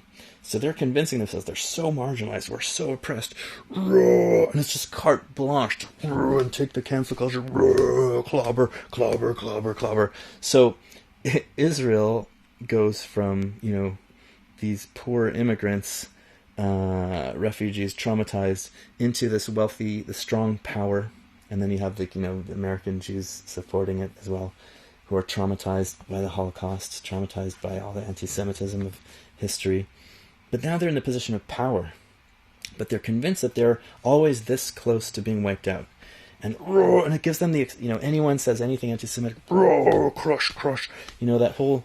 Again, I bring it back to Gina Carano when she got canceled and fired from Disney. What did she say? She said she made some dumb stuff about masks. She had some dumb pronouns jokes. Just these little things.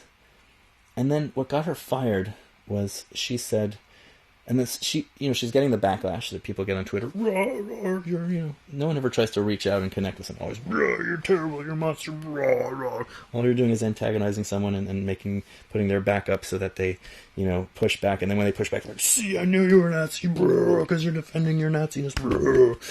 So she gets fired finally because she says, in Nazi Germany, they didn't just attack the Jews right away.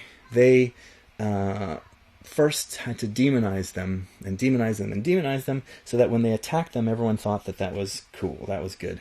It's not exactly how Nazi Germany worked, and it's kind of a dumb analogy because she's comparing it to like anti-mask people, whatever, or Republicans, or whatever she was comparing to. I thought it was a dumb analogy. At worst, it's kind of insensitive. Like, fucking cares? Who cares? Half the country agrees with her. You have to if you find this really offensive, which, I'm Jewish, my family was in the Holocaust. I thought it was just at most dumb, right? No. Oh, anti-Semite, fired. So then she gets fired, and guess what you just did? You just told half the country, who thought that what she was saying was entirely reasonable, you're just telling them that she's right. She is right. She's demonized, and then for having the wrong ideas, no one's trying to explain to her what's wrong about the ideas, and then they're fired. And fired for saying, a dumb Holocaust analogy, which makes it look like the Jewish conspiracy is real. Like, God, it's so fucking stupid. You're creating the problem that you're trying to fight. But there's that sort of powerful people thinking they're the biggest victims, and crushing anyone who says this. If you support any BDS, it's anti-Semitic. If you support, and I'm sorry, let's say the Palestinians are completely wrong and their version of history is totally fake. Let's say you believe that, and the Israeli version of history is totally true. Well, people who support, there's people who support Hamas because they don't understand what Hamas is and they think they're the good guys. That's just misinformation. Nice person might think the wrong thing because of misinformation. So correct the information, okay? Destroy you.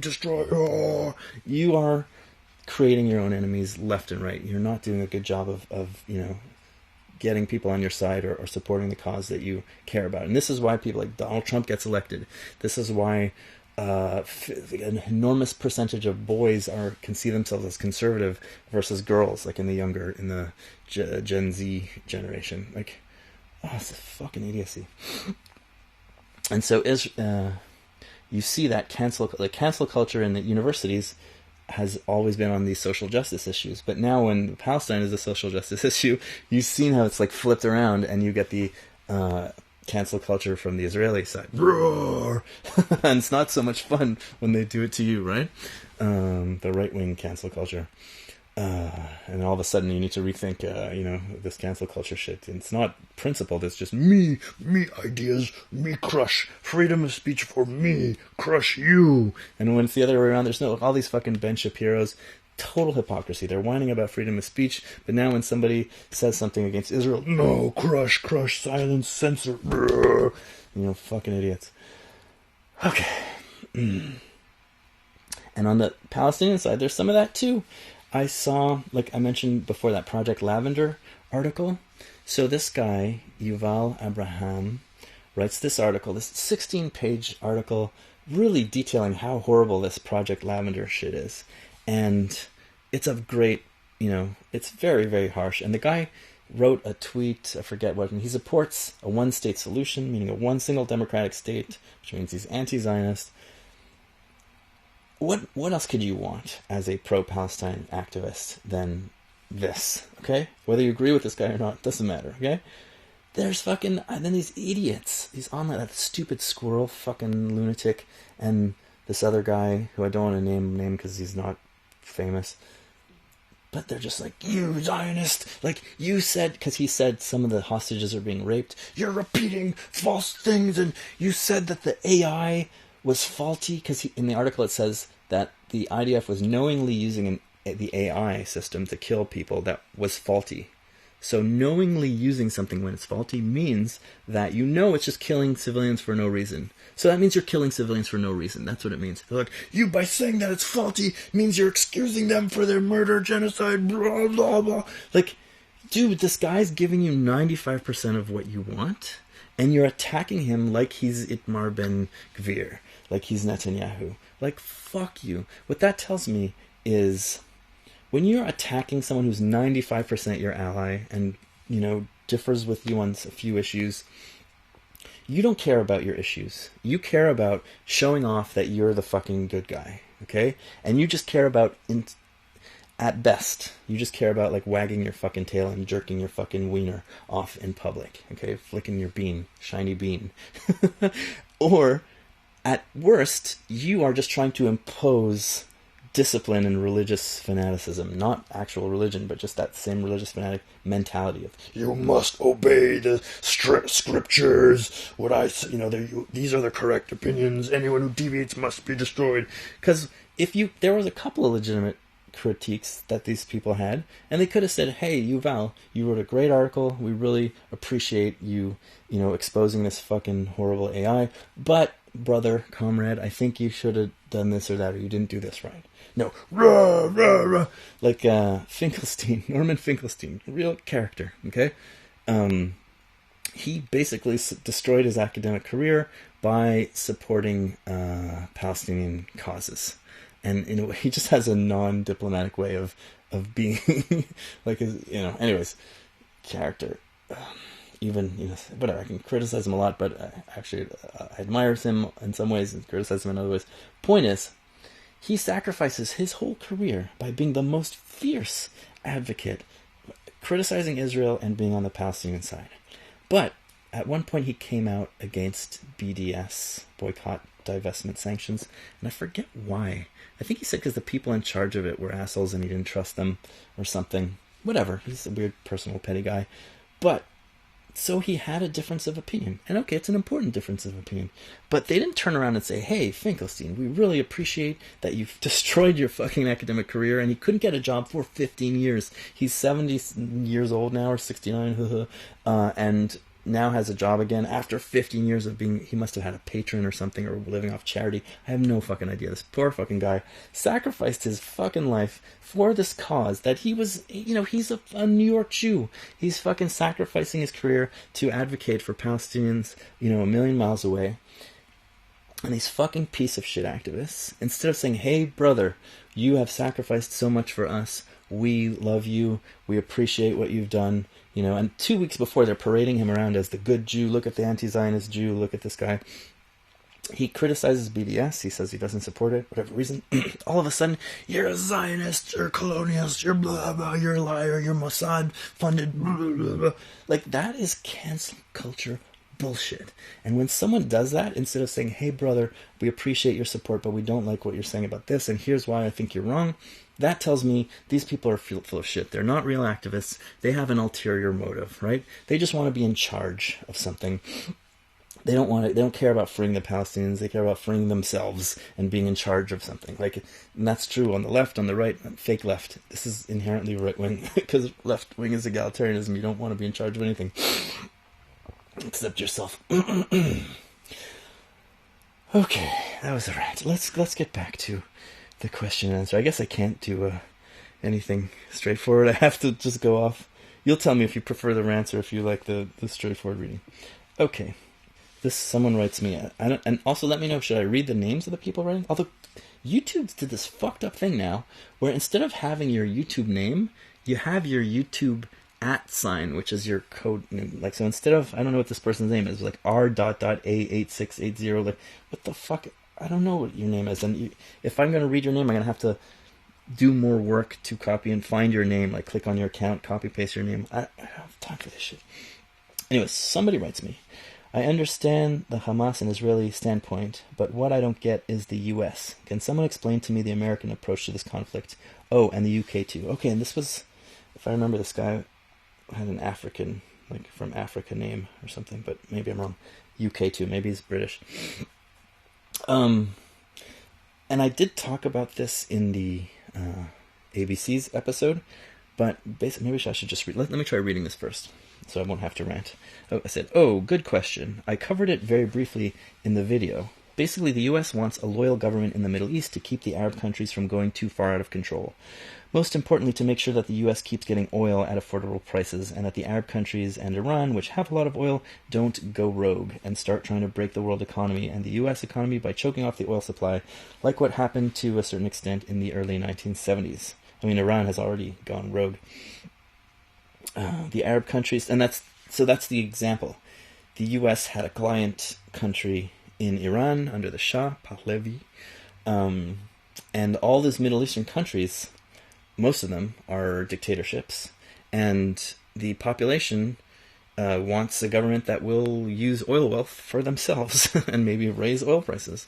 And the governments are just there to pour monies in their own pants, and they, behave themselves vis-a-vis the United States. So in 1953, in Iran, at some point Iran became a democratic, elected Mossadegh, became the prime minister. He was a nationalist prime minister, and he raised the tariffs on oil that the Americans and British had to pay to, educate and feed and give healthcare to his citizens, which is what you're supposed to do.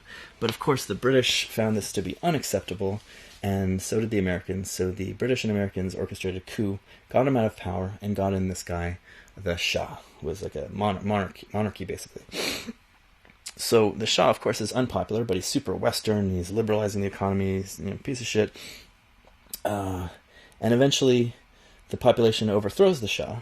But because the United States had been spending all their time over the last 25 years getting rid of all the socialists, getting rid of all the nationalists, getting rid of all the secular forces, and sort of like destroying them, all that's left is the Islamic fanatics, and they like the Islamic fanatics because they're conservative.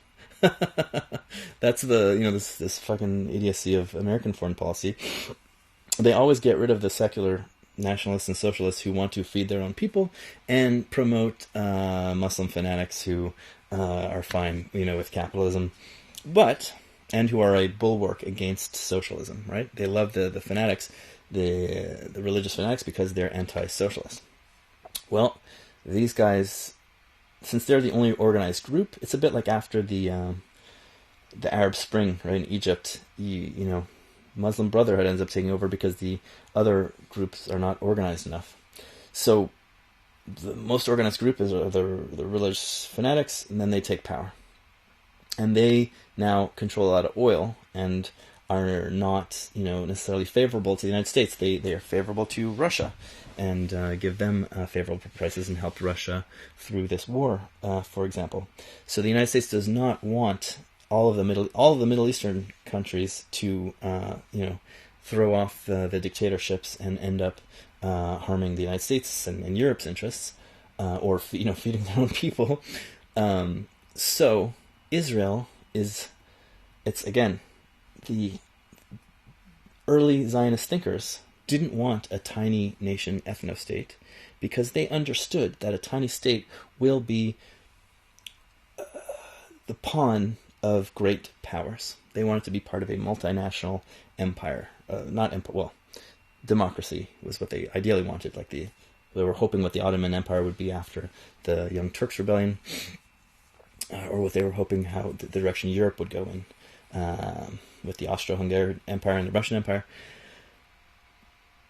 So Israel is this small state, and the United States, at first it was supported by Russia, because they thought it would be socialist. Then the United States, France, and they're supported by France. Eventually, after the 1967 war, Israel shows that it can kick ass of all of these Arab oil states. And the United States is like, wow, we can use these guys. We need these guys to be our boys, our lapdog, our bulldog in the Middle East. So it's a nuclear power.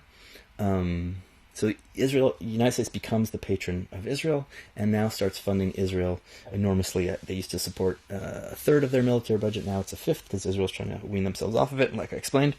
And that's why the U.S. supports Israel. And the U.S., basically, in the Israeli mentality, the Israeli government, a Palestinian state, or giving the Palestinians full rights, whether one state, God forbid, or a two-state solution, that's going to give them too much power to attack Israel. And if Israel ever really gets destroyed and replaced with some Arab country or some, democratic state that ends up being dominated by Arabs, well, the United States loses their lapdog in the Middle East, and then you just have all these Arab countries who might just go their own way. And if any of those American-friendly governments, like Jordan or whatever, you get over to Saudi Arabia, they get overthrown with some kind of democracy or some kind of, other anti-American Islamic regimes, that'll be a huge economic problem for the world and for the United States.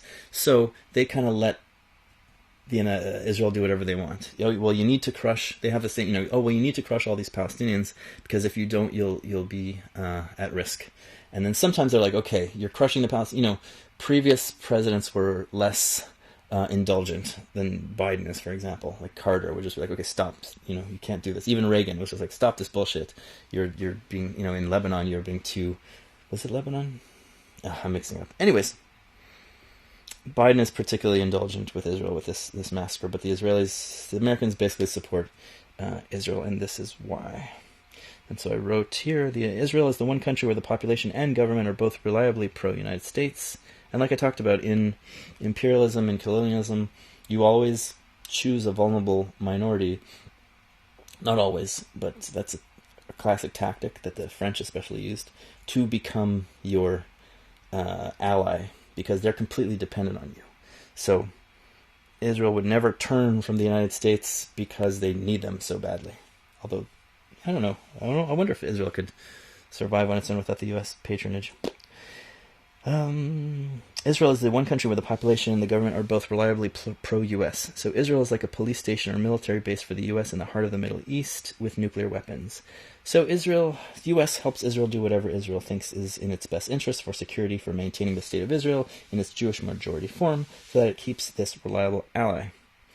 So right now, the U.S. thinks that Israel needs to be doing this mass murder to protect itself from more attacks, just like the Israelis think, so the U.S. is supporting it. The U.S. also has a strong pro-Israel lobby, which influences politicians at the congressional level, but at the highest levels, the presidency and the military, it's the U.S. that calls the shots on Israel via its control over the Israeli military budget. Okay, then I talked about how they're trying to wean themselves. Okay, now another criticism I got a lot of was, I don't say that Israel's doing genocide in Gaza.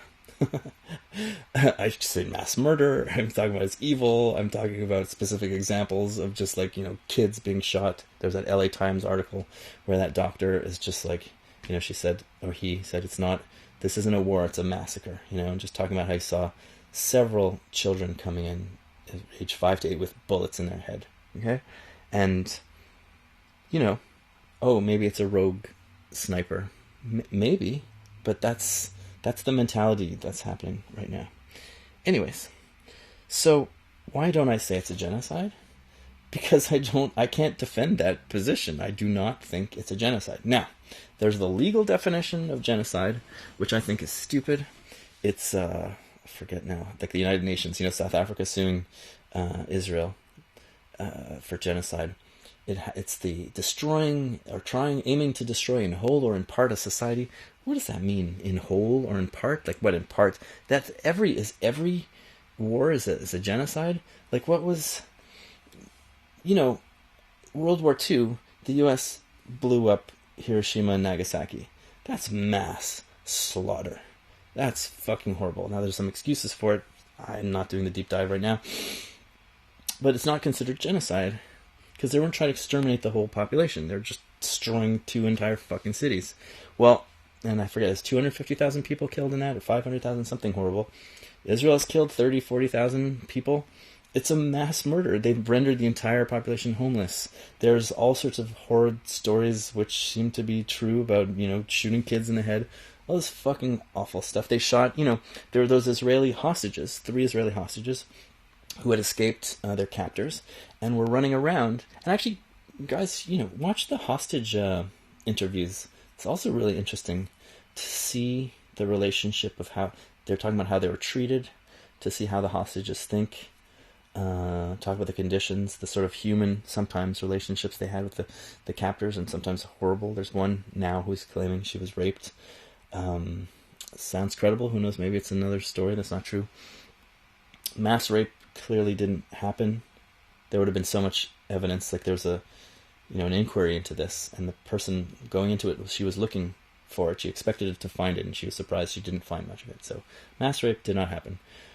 A captor, and also a lot of the captors, civilian gangs and criminals. So many people got into Israel because the fucking army was, going to help the settlers, that there are civilians and gangs and criminals who just kidnap people. There's one video I saw where you see this guy on a motorcycle putting this woman on the motorcycle with him, and there's another guy, and it's clearly an Arab Palestinian guy who would, because the fence is just open and people are coming out into Israel for the first time in their lives. That fence has been there for 17 years, and half the population is less than 20 years old. So most of the people who are even 50, have never barely been. No, you used to. That's another thing too. Is before the Second Intifada, people from West Bank and Gaza were traveling to Israel all the time. Like these populations were very integrated. People were going in and out, and it wasn't like being locked in a cage like it is now. And people are like, oh, in Gaza they have all these beaches and hotels and luxury. Yeah, there's some rich people in Gaza. There's tourism in Gaza. There's this beautiful beaches. People go visit there for tourism. That's not. They weren't just swimming in riches. The majority of the population is not well nourished. Okay, before October 6th. And I hate those fucking propaganda videos and arguments. Oh, what am I talking about? People are moving in inside and outside of Gaza. Why I don't call it genocide? I'm sure I was on some tangent that I forgot what I was talking about, but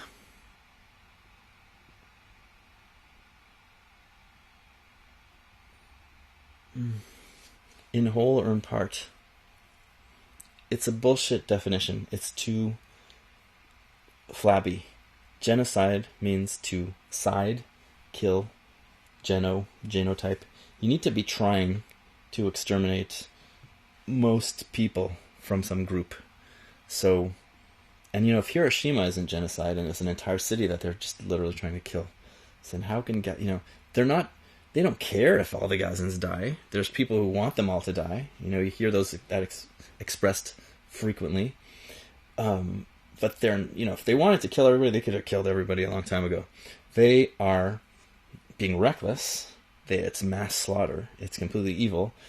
They did a siege, and they're, slowly starving them. Like that's an important point. So if the blockade and starvation kicks in far enough, then it becomes genocide. They are trying to starve everyone to death. But like I saw the UN reports, they're saying that the starvation could set in May. Okay, so maybe in May, if they're still doing that, and they know, once you're going to kill huge numbers of the population, or like the majority of the population, that's genocide. But I don't see, when that happens, then I'll be saying genocide. They're not doing that. They're punishing everybody. They're murdering tens of thousands of people. There's, you have Gallant declared a siege. They've let in more aid here and there. It's criminal, it's evil, but it's not genocide. And I don't want to, if you use terms, like I understand if you're Palestinian and you're watching, like Motaz, what's his face, that, these guys Instagramming from Gaza, you're seeing this mass slaughter everywhere. Well, you're gonna, of course it feels like it's the worst word possible, genocide. It feels like they're trying to kill everybody. It looks like they're trying to kill everybody from your perspective. So I'm not going to fault you for using that word. That's how you feel. I'm not convinced of that word, but I'm going to say mass murder and mass slaughter, and I'm trying to speak up against it as much as I can. And I'm really trying to convince Israelis and their supporters that this is not even in your interest. This is not only moral atrocity. You're not just being a moral monster. You are just shooting yourself in the face with this, And I think hopefully they're going to start to understand that soon. But so far, no one, when I make that argument, no one's big. No, we have to fight Hamas. But no, you don't. You just need to, you could seal the borders, which is bad enough as it is. Go back to the horrible mowing the lawn, evil. When you use terms, inflated. This is another cancel culture stuff. But again, I understand your friends are dying. Like, I have a friend who's not Palestinian, but she's Muslim, and she has relatives in Gaza, and she is furious. Like, she can barely talk to me because I'm Jewish. Like, I'm like, dude, calm down. But she went back to her home country because she didn't want to be around all these Canadians. She can't talk about this stuff. So yeah, if she's gonna say genocide, I'm not gonna be like, no, it's not genocide. But if you're an activist and you're not getting blown up, I think you should use terms appropriately, because when you don't, people stop taking you seriously. When you say genocide, let's take away the genocide, because it's such a, I understand people are it's so emotional. When someone is sexually harassing you or touches your boobies or your bum, that's bad.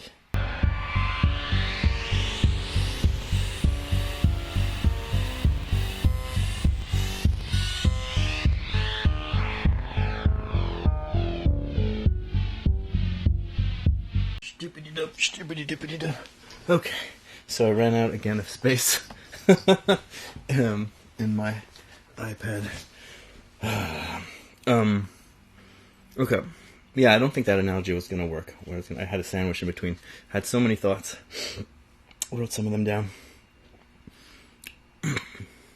When you use overinflated terms, people don't take you seriously after a while. Because once they look into it, they take you at face value. And then once they look into it, they realize that you're off. You're not right. If someone's screaming rape, and then you see what happened is serious, it's bad, it's sexual assault, but rape means something specific, and then you're like, the next time this person complains about something, you're not going to take it as seriously. And actually, in Canadian law, anyways, there is no rape. It's part of their sexual assault, and there's just like severity of it. But genocide in in a normal person's mind, the word rape means something specific. The word genocide means something specific. So if you're saying genocide, and then they look into what's happening, and they're like, well, that doesn't really fit. I thought it was this, but this is what's happening. They're not going to listen to you anymore, I think. I mean, if you think that that's a great tactic, go for it. I don't know. I'm not going to use the term until I see that happening. Because what I see, they're doing a siege. They were trying to restrict aid. They are trying to starve out the population. And you're starting to see starvation. You see starving babies. Like I hate researching this topic because, I mean, I cried like 20 times just finding the pictures for the ABC's videos, just those people, with their body bags with their kids in it and stuff.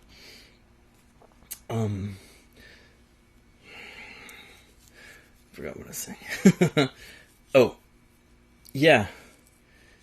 There's a siege, and there's starting to be starvation, and you see some malnourishment, especially in the north. And the whole shtick is that they told everyone to go south, so everybody in the north is still Hamas. They don't want food going into the north because it's all Hamas people. I don't fucking know it. But, again, 10 people starving, 2 people starving, it's horrible, it's evil, it's wrong. This whole thing is a massacre. But genocide is trying to kill everyone, or almost everyone. Whether you succeed or not, right, is a different thing. But what I would guess is going to happen is if starvation gets more serious, more widespread, they're going to stop because they don't want that backlash. Once it becomes a real genocide, they're going to be in major trouble with patrons, with not only the United States but also the Jewish supporters outside of Israel that Israel depends on for its moral legitimacy and its finances.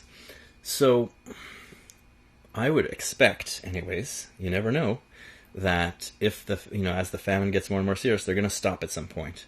And the idea of a siege is you sort of starve everybody out until your opponents are pressured to give up. Okay, we give up. We give ourselves up.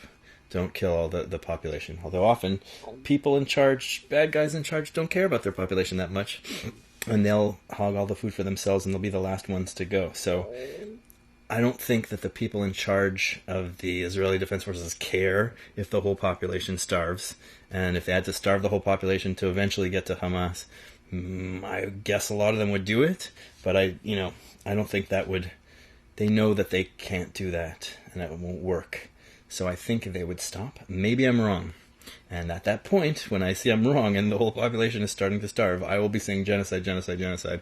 But I'm not going to talk, I'm not going to call it that if I don't see that. I am saying mass murder. I'm saying, evil. I'm saying all kinds of stuff, completely unnecessary. The severity of this is very serious.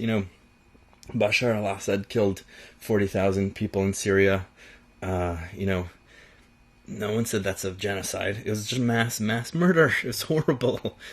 So why use terms for no one to take you seriously? I want people to, I'm going to make mistakes, but I want people to take what I say seriously. Know that I consider what I say before I say it. Yeah, and anyways, whatever. I was going to talk about my grandparents, because my grandparents were in the Holocaust. My grandfather's village, he was drafted into the Russian army. He was in the Polish-Russian area. He was in the Red Army, and at one point he was near his village and went to go see, his family and stuff, and the whole village was gone. And my grandmother was in... not crying.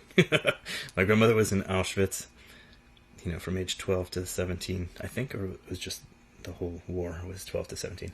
Whatever, she was a slave in Auschwitz for several years. They would, this what was happening now would make them sick. I guess I can't speak for them, they're gone. The justification, Israel, someone asked me, I guess I should get there when I get there.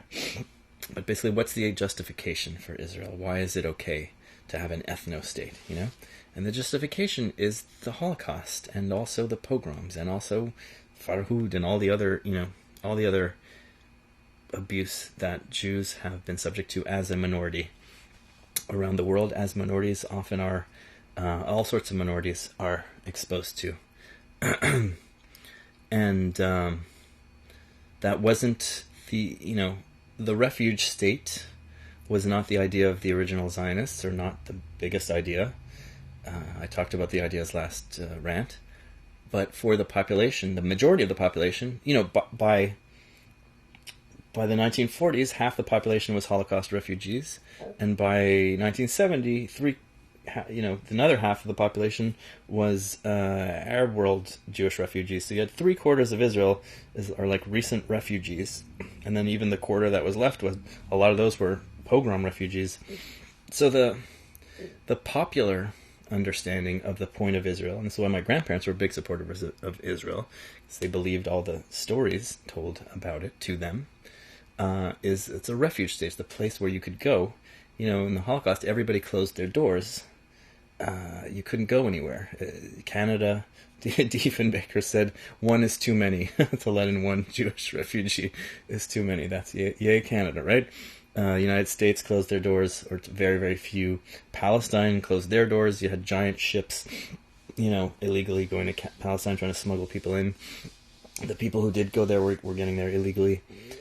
So it's the place where the next time something, like that happens, there's a place to go. Now, practically, like I mentioned last time, at this point, there's no room for, you could support the right, I support the right of people to go where they need to go. So the Palestinians should be able to return if they want to, and Jews should be able to return, go to Israel, Aliyah, if they want to.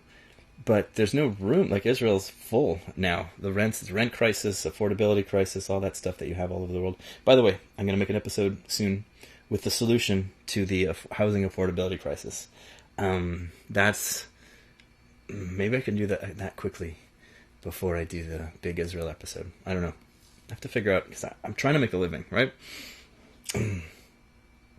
Anyways, and it's going to blow your mind how simple this fucking solution is. That can build Well, right-wingers are like, we need to build more, and left-wingers are like, rent control, rent control. I support rent control 1,000,000%, but it is a stopgap measure. You also have to build more. And rent control, to some extent, disincentivizes building, not as much as people say, not completely. And really, what causes rents to go up is not fucking rent control. What really causes it to go up is just, like, if you look at Montreal, that had rent control for a million years, and Edmonton, Calgary, Alberta, that had no rent control, rents go up and down in both cities, just depending on if there's influx of new people for various reasons. So rents were, exploding in Edmonton with no rent control, even though rent control is supposed to incentivize building and supposed to stop rent increases. No, rent was exploding because there's an oil boom. Rent was Montreal is one of the cheapest cities ever with rent control because there was a population exodus due to referendums when there was separatist referendums, nationalist separatist referendums. Anyways, the solution is called no equity housing co-ops, and it's free. It's free to build over time. I'll explain that later. I really am excited to talk about that. But the justification for Israel is the refuge state, and I definitely have sympathy for that. But the problem, the state itself, right? Like, why I was talking about yesterday, like ZANU PF and the Bob Marley, like, you can criticize the revolution, the resistance, the anti-colonialists. You got to be able to criticize everybody. You don't want to wag me an idiot and like, no, you have to be Gandhi. But you got to be like, Hamas is not cool, because people struggle under oppression, then they revolt, and then some clique takes power, and then the people are back under oppression again. It's just different skin color oppression, different religion oppression. Is it better or worse? Usually it's better for a lot of people, worse for some people.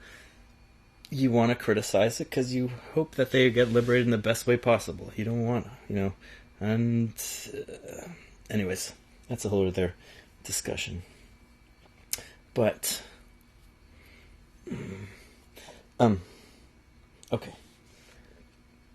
Yeah, and also,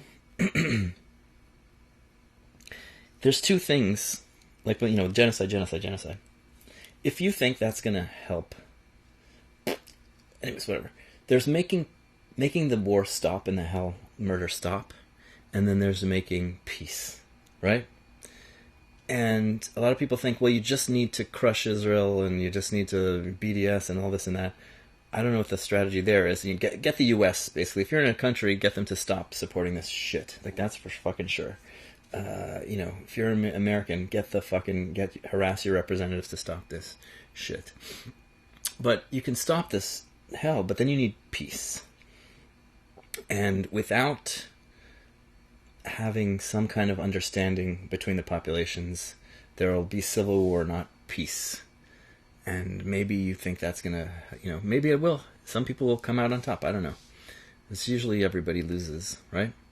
So what I'm talking about is the stuff that can help build peace. So do what you think you got to do to make the war stop. That's one important goal. But the other important goal is to build peace afterwards. And as horrible as this is, often these horrors, I'm not excusing this in any way. I don't mean that it's good. Just that something, when horrible things like this happen, people realize, oh, we can't do this, anymore. Like, what's going to happen? Israel, this is not going to go well for Israel. It's costing them money. It's costing them lives. It's fucking up the economy. They can't just keep doing this in idiocy. It's evil, right? But it's also hurting them. They're going to realize, shit, we can't do this anymore. And they're going to be like, oh, we need to work out some kind of political solution. Hopefully, I don't know. But you need that mass deprogramming to get there. Because with the beliefs that people have, just the simple historical facts that people believe, there's no hope for peace. The only way that there's going to be hope for peace is if people have a new understanding of the history, which is what I'm trying to do. It's a small YouTube channel. I don't expect that this is going to cause peace, but this is the sort of thing that will. Anyhow.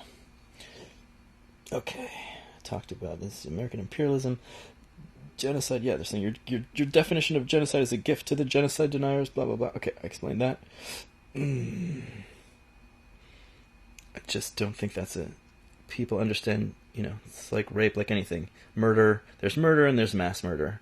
There's, if you're running around, it's like when people are saying, oh, 40 babies' heads were cut off, and you had all these dumbasses on the right, or the pro-Israel side, saying like, well, okay, maybe it wasn't 40 babies, but there was like some baby, it turns out there was a baby was killed, and there was a guy, a Thai workers, who was decapitated after he was killed. It's fucking gross. All this stuff is horrors, right? But it insults people to make up shit about them. It insults the victims. Like when that fake rape story came out in the New York Times, the family of the people that they were saying got raped were like, hey, our daughter didn't get raped. Like, stop making this shit up.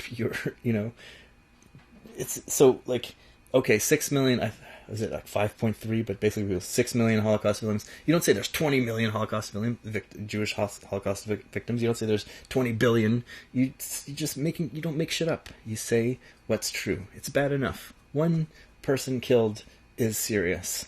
3 children shot in the head is fucking a horror story. So, yeah. Anyways, I use words that I can defend. Okay, what's next? And then people were saying, yeah, because in my show, I made a point to, like, I took some words like socialism and left and right, and I said, okay, you're using it wrong, here's the correct definitions. So someone says,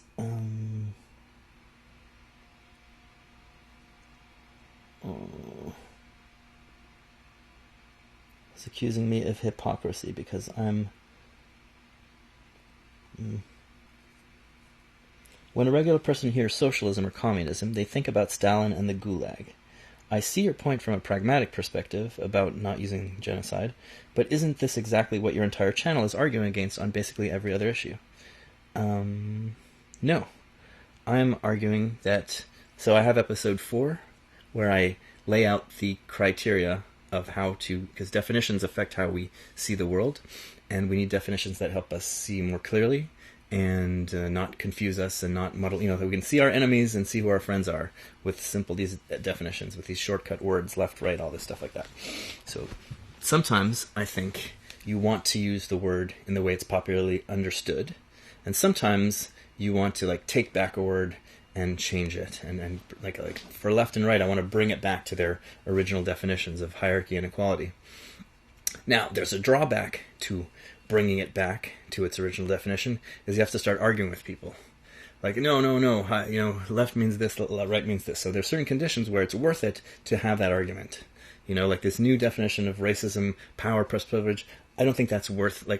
a normal person understands racism as thinking that there are different races and that some are better than others and deserve more wealth and power than others. That's how a normal person understands racism. If you want to start using the gobbledygook power versus privilege, you need to have a 45-minute argument with them before they even know what you're talking about. You say, oh, white privilege, you're poor, you're white, but you have white privilege. Everyone just gets their back up against the wall. It's not helpful. It's garbage language. It's politically stupid. But sometimes it's worth having a little bit of an argument because it enlightens in a way that is important. I think there's other words that you can use to express power plus privilege than... and privilege. Oh god, these fucking words. Anyways, I don't want to get bogged down in this stuff. I only have a certain amount of time before the disc is going to be full again. So, when it comes to genocide, I think that the legal definition is not good, and we should use the popular definition. Because we need a word for exterminating people. We have words for mass murder. We have words for slaughter. You don't want to inflate the, it's like the word rape should be reserved for that specific thing. We have other words for other kinds of sexual assault. If you turn everything into rape, then no one takes you seriously when you cry rape. If you turn everything into genocide, then no one takes you seriously when you say genocide. That's all. But go, do whatever you think is right. Okay. I'm not going to repeat that. Read what I said. Regarding the figures...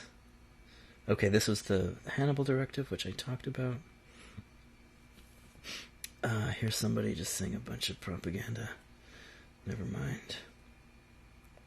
So someone is saying, for what it's worth, settlers from North American states were not blind to the fact that they were displacing people, yet they did it anyways. They weren't even necessarily blind to the fact that they were serving elite interests, yet they perceived themselves as ultimately benefiting from the social order, and did it anyways. I'm not sure how much a difference the counterfactual of Zionist settlers being aware of the unethical land acquisition practices by Zionist firms, land acquisition agencies, would actually make. So, I guess I made this argument already. So yeah, there's Jewish immigrants were benefiting from the displacement of the Palestinians.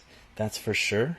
But like, you know, a Chinese immigrant to the United States benefits from the completely immoral and evil dispossession of the Native Americans. Like, if you read about the stories, just the fucking lies and treaties that the Americans and Canadians broke and just violated their word left and right, and then put all those kids in those schools and abused. Look, it's fucking horror. You know, it's Holocaust horror. You can call that genocide. Actually, I'd have to think about it.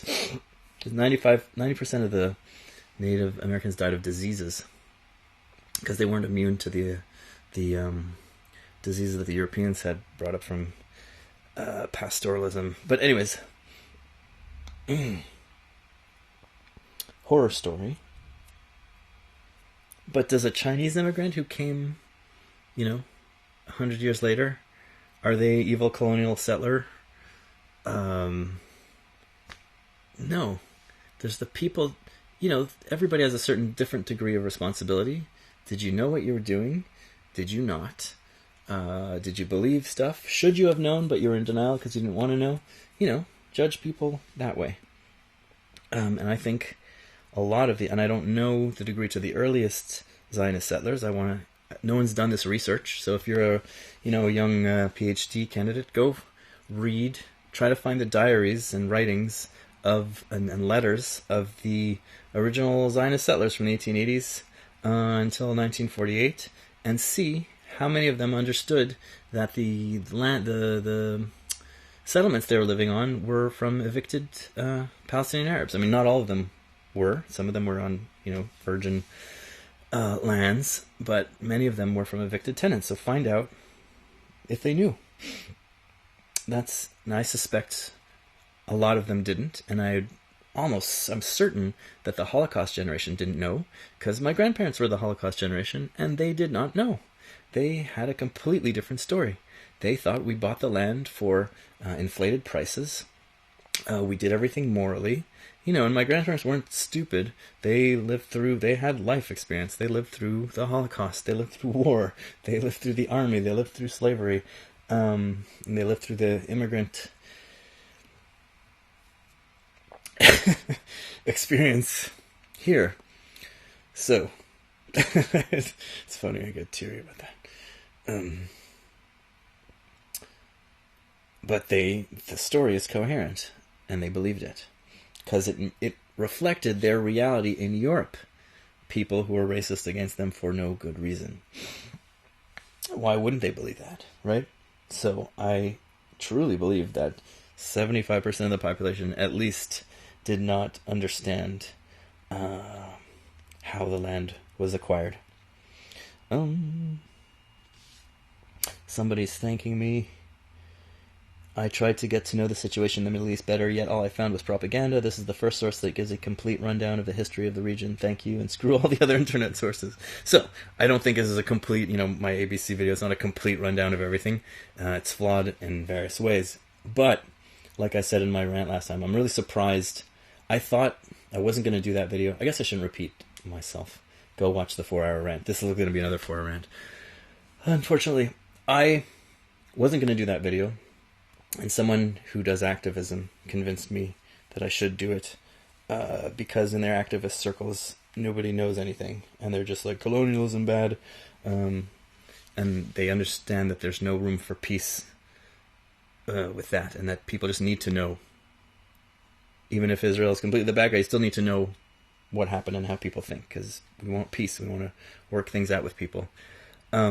Actually, I should read about South Africa. I believe that South Africa, they had a referendum, I think, to give up white supremacy there. So you have to convince people of something. I mean, you could crush people, but, the good thing in South Africa is that when they gave up white power, there wasn't a civil war.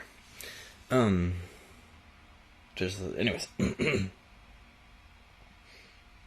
You want to tamp down the hate on the Palestinian and Israeli sides and have them have some empathy for each other. So yeah, when I did this, I thought, oh, there's probably a million videos like this already online, because this is like the sort of, what I did was the sort of standard Palestinians think this and Israelis think this, that was pretty common 20 years ago. But apparently the internet world is just, confirmation bias, so this is a little bit exceptional. This one is more complicated. Out of curiosity, have you seen, and if so, what is your opinion on Yair Rosenberg's arguments in The Atlantic that the genocidal quotes by Israeli officials have actually been taken out of context and do not show genocidal intent? And this is an article from The Atlantic. Should I go over this point by point? Some of the statements. So the article argues that the craziest shit that you heard was from people without power to enact any of the craziest shit. Like there's one, I didn't even mention it, one guy said, member of government said we should nuke the Palestinians, which is so stupid because Israel and Palestine, this is such a tiny area, right? You can walk from one end to the other one in 3 hours. The radiation is going to kill everybody. So that's suicide. And that's how fucking stupid a lot of these people are. But the more genocidal statements were either out of context or misinterpreted or said by people who have no power. Well, a lot of the stuff was said by Itamar Ben-Gvir and Smotrich, who they're not in charge of the army, but they're, which one is one of them is the Minister of Defense, and one of them is the head of in charge of finance and the West Bank. Like, these people have power. They're not nobody. They have a lot of fucking power. And, the West Bank, they're doing what they can to fucking torture and abuse people in the West Bank and, get as many of them out as possible. They're not in charge of the war in Gaza, but they're not nobody. And yeah, there were some statements taken out of context. One other thing too, I saw there was the soldiers chanting, there are no uninvolved civilians, Amalek.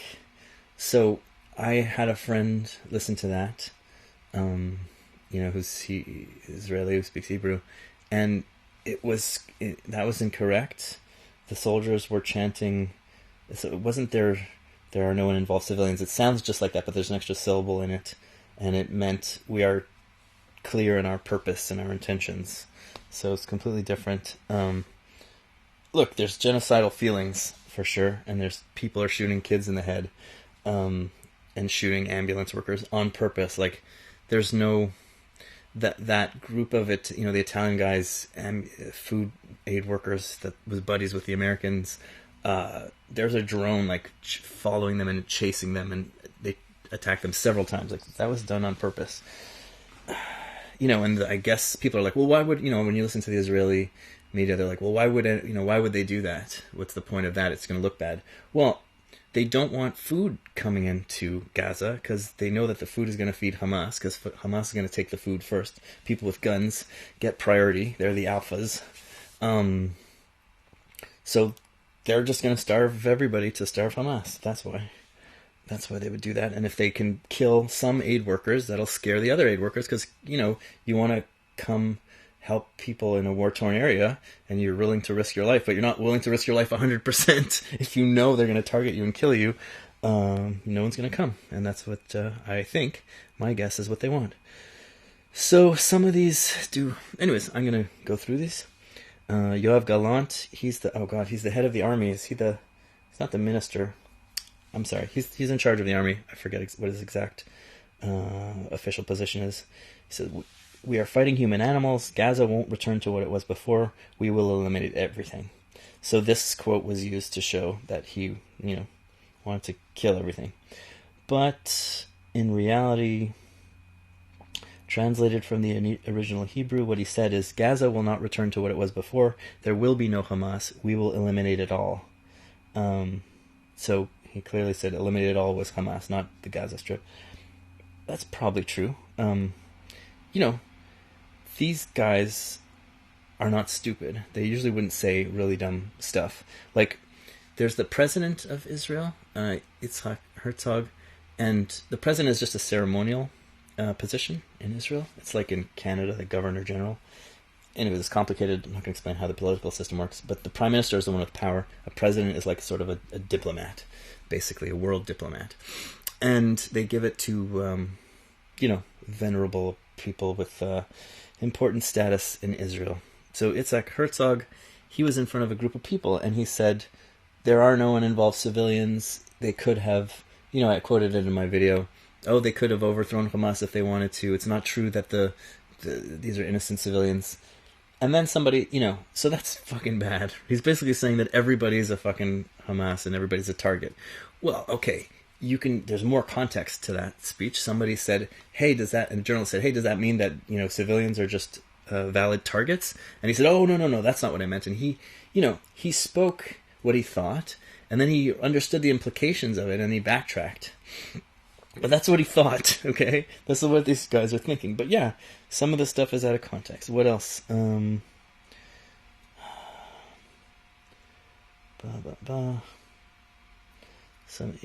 and there's enough. So there are things, so this article goes over a bunch of things that people said they were taken out of context. I'll read some more of them. But then there's other stuff that people said that wasn't taken out of context, like army officials, and I had their names in the previous video, said they were going to turn Gaza into a city of tents. Well, that's not out of context. That's what the guy said. And another guy said, Yoav Gallant, he said, we're going to do a complete siege. The gloves are off. There's no more. I've removed the restraints on Gaza.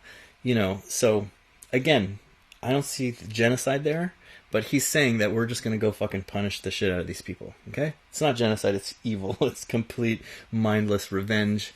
It's backfiring. It's mass murder.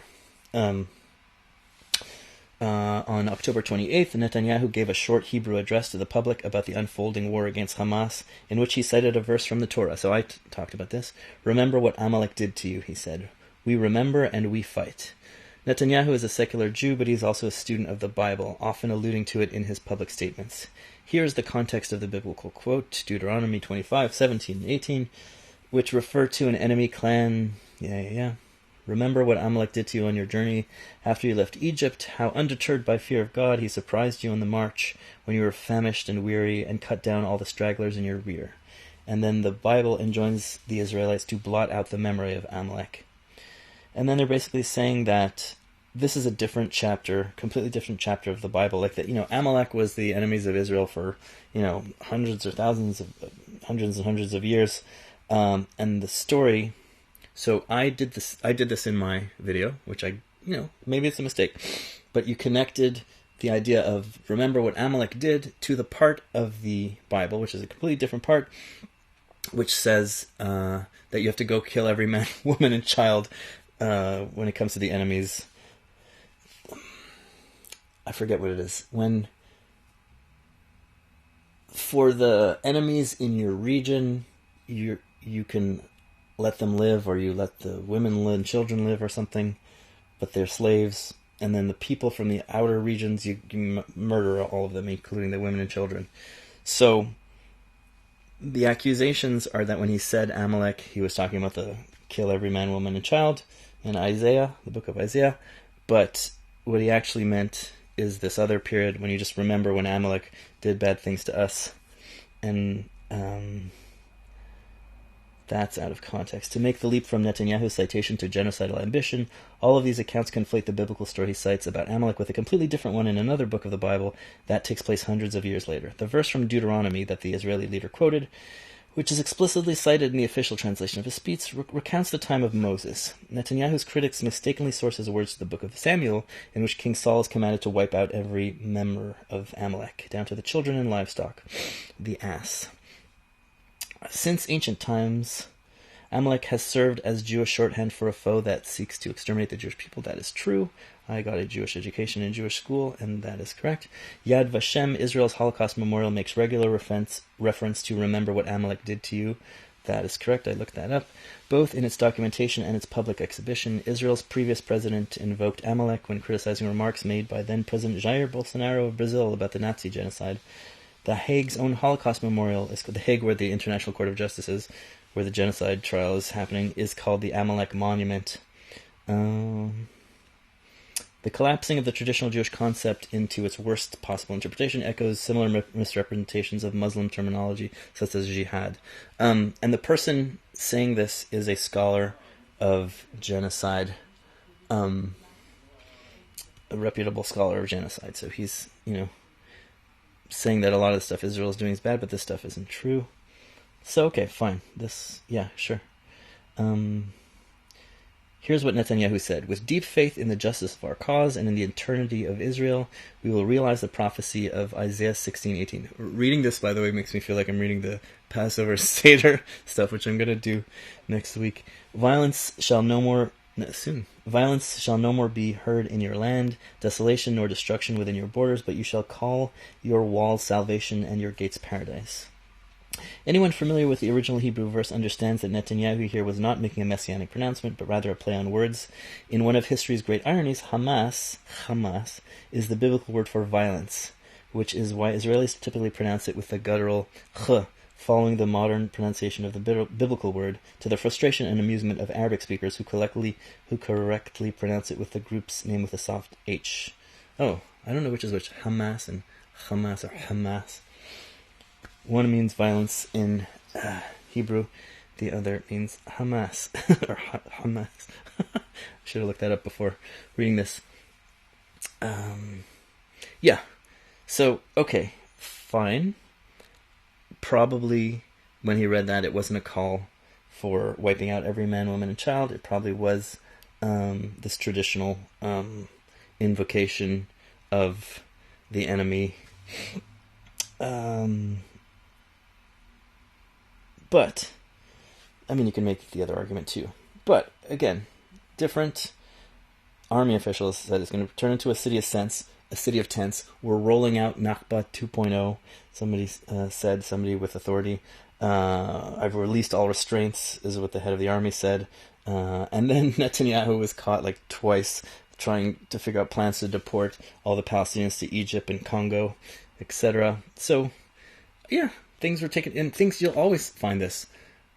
A lot of shit is bad, but it's not as bad as it's reported. There's a lot of, again, like the Hamas fake mass rape story. You don't need to make up mass rape stories. They did a lot of bad stuff. There's also the Jewish stories of that mass rape story that was fake of the IDF, and there's a lot of sexual assault. I keep hearing, they do mass rape. So I looked that up, and there's sexual assault by Israeli troops, but it wasn't rape. Again, it was gross stuff, like part of humiliating soldiers. I don't remember the details, but shitty stuff, humiliating them, abusing them, touching them, sexual assault, disgusting stuff, but not mass rape. That's not what it was. So it's important to read what actually happened, figure out what actually happened, and not believe these, beheaded babies stories. Avi Dichter, Israeli Minister of Agriculture and Security Cabinet member, says, we are now rolling out the Gaza Nakba. So,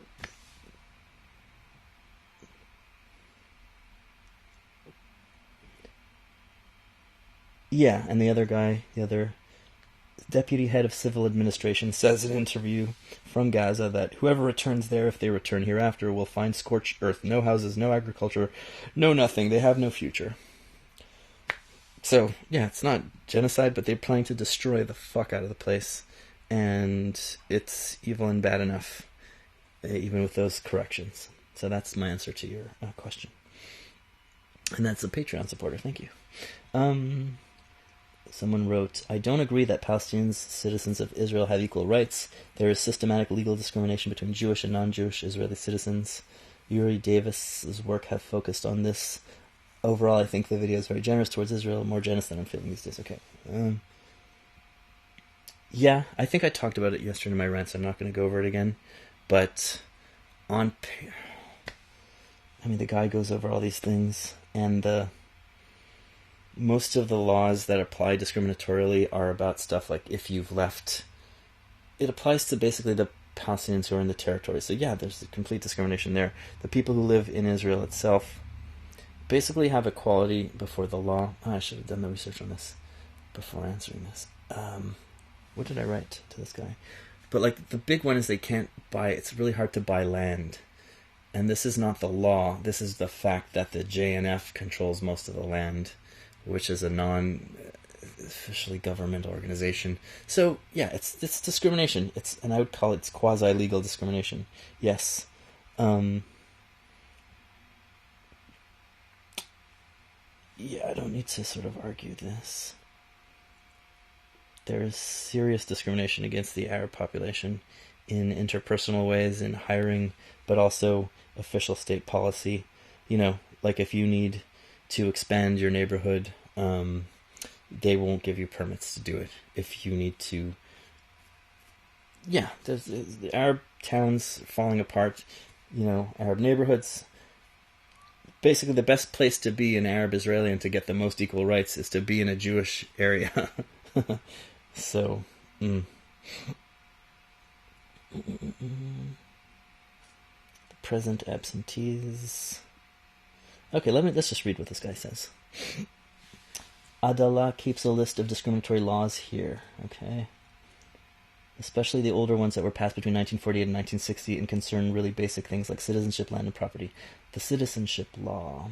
Yeah, well, that's gives alternate paths to citizenship, importantly denying it to Palestinians who are not living in Israel. So yeah, if I go to Israel, I can become a citizen easily, and any Palestinian who wasn't in Israel by 1949 is going to not be able to be a citizen or have a real hard time.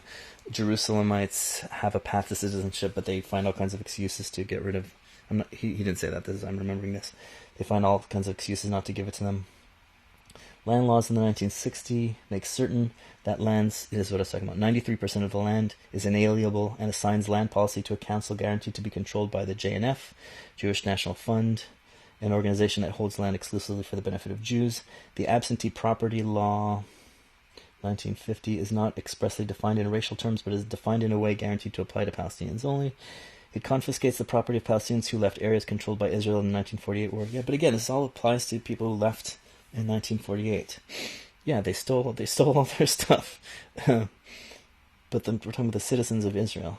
Some of these absentees ended up being citizens of Israel because they were able to return and became a different class of citizen. Present absentees who have the second-tier rights of Palestinian citizens but without the property rights. Yeah. It is not correct that Israel has equality on paper. Discrimination in reality is fundamentally an apartheid state. Yeah, I just don't. Again, I think that's inflation of terms. I think that's definitely true. If you ignore the racial element and just look at all the territory that Israel controls, Israel, Gaza, West Bank, Golan Heights, then yeah, that's apartheid, the way Gaza and West Bank are treated, right? But if you're looking at it in racial terms, Arabs versus Jews, there's discrimination, but it's not apartheid state. It's apartheid for Gaza and West Bank and not for the citizens of Israel. There's discrimination. Like, what's, in the United States, there was all kinds of discrimination in the North, redlining, all kinds of crap, legal things. But does anyone call that apartheid? I don't know. You want to call it that? Call it that. I don't think I could do a good job defending that position. There's more. Yuri Davis has written a lot about this, but it is not correct that Israel has equality on paper, discrimination realities, apartheid state. It is important to understand that if Israel is ever to be democratic, it would need to be done with a revolutionary new framework, as in South Africa or the U.S. after the Civil War, not via less racist enforcement of existing laws, as in the U.S. during the Civil Rights era. Well, yeah, but the U.S. had to get rid of its laws and put new laws. I don't know. I don't see a big... If there's democracy, they'll vote in different laws. Yeah. And a couple of interesting things. weirdly, Menachem Begin, the right-wing head of government, at one point had a plan, because the right-wingers, right and left is just wrong in Israel, but wanted all of British mandatory Palestine to be Israel, and they called it Eretz Israel, from the river to the sea. I gave quotes from their platform. So he had a plan that would allow all of the Gazans and West Bankers to become citizens of Israel. His platform in 1969 of the Likud Party, or Herut Party, the predecessor of Likud. So he had a much more open policy than the supposed left-wingers did. Although, later on, and he just thought, well, people are saying, well, there's going to be too many Arabs, and then they'll become the majority. He says, no, I don't care. As long as we have a little bit of majority, that's enough. And there'll be lots of Jews immigrating anyway, so we'll always be the majority. But then later, when he had power, he just made these autonomy plans, which are sort of like the predecessors of Oslo, where, they would have sort of be incorporated into Israel and have certain rights, but not complete rights. Same bullshit. Anyways. And also, Jabotinsky and those guys were like, as long as there's a majority, it doesn't have to be that big. Needless to say, Israel proper is still much less racist than the occupied territory, which has a much higher degree of apartheid. Davis counts 5 levels of citizenship in descending order of rights: Jewish Israelis, non-Jewish Israelis, non-absentee, non-Jewish Israelis, present absentees, non-Jewish residents of West Bank and Gaza, Palestinian refugees. Where's the Jerusalemites in there? Anyways, yeah, and like I mentioned last time, if you look at the amount of terrorism, or violence, whatever you want to call it, resistance, whatever you want to call it, it's the ones with no rights that do 95% of it. The ones with half the rights do a little bit of it, and the ones with almost full rights do almost none of it. So, people are like, oh, the Arabs are like this, the Arabs are like that. What's the difference between one guy and then his cousin living in Gaza? The difference is that he's a citizen and has something to look forward and has something to lose with violence, and then the other guys have nothing to lose. They think they have something to gain. Okay.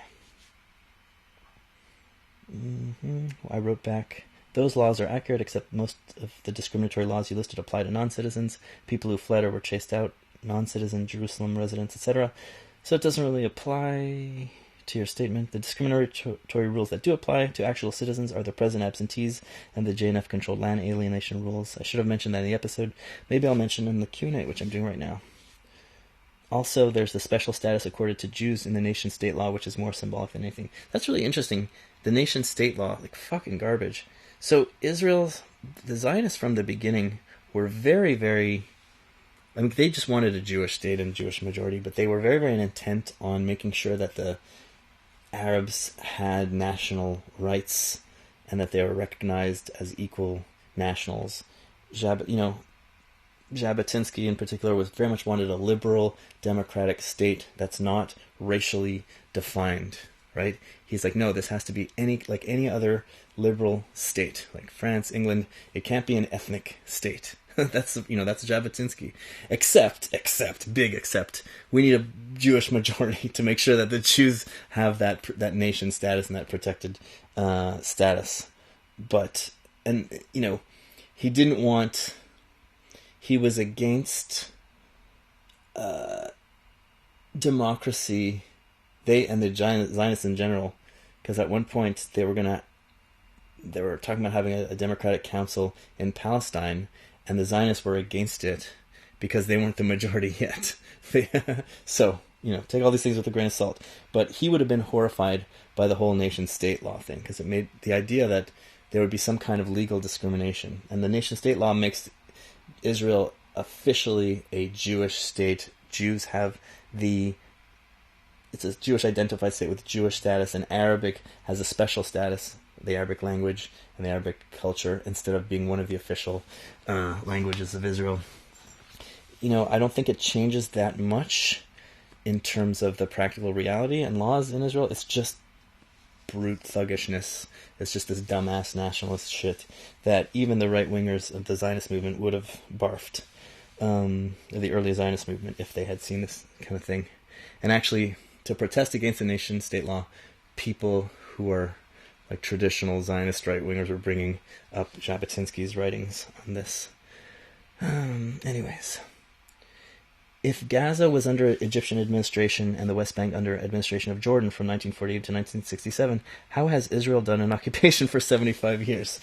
That's just, you often see there's occupation for 75 years. And in the Hamas, we got to read still the Hamas document. Well, because they think that Israel is the occupation, right? So technically the occupation is the occupation of Gaza and West Bank, which is 1967, which is how many years ago is that? I don't know, is that 50 something years? But they call 75 years of occupation because at this time the Palestinians see Israel as the occupation. That's why. Yeah. And that's one of the things in the Palestinian side that I find such bullshit. I had that meme up on that video that said, Israel's not a real country, it's an occupation. What's a real country? All the real countries are bullshit. Like, is there some idea of like, but there's an indigenous, society that just has a nation state to govern itself? Every culture is displacing each other. Like, it's so funny for Arabs to say that. Like, Arabs were the big-ass colonizers, right? I mean, of course, it's hundreds of years ago, but even, they swept across, they had that the Arab expansion, Islamic expansion,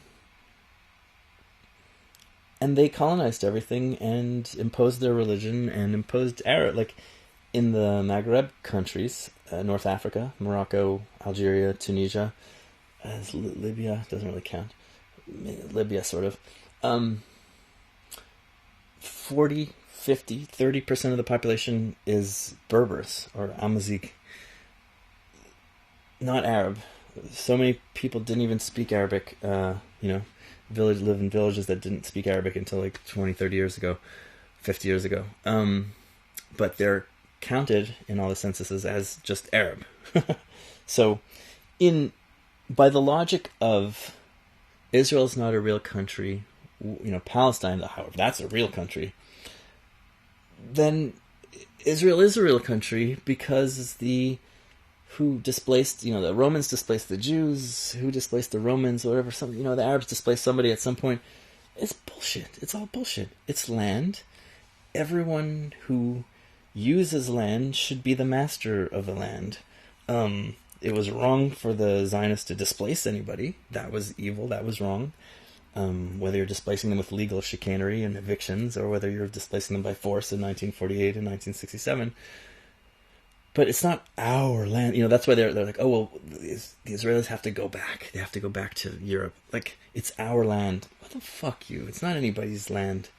It's your land. It's everybody's land. It's your land, but it's not just a nationality is not a person that owns land. That's gross. That's evil.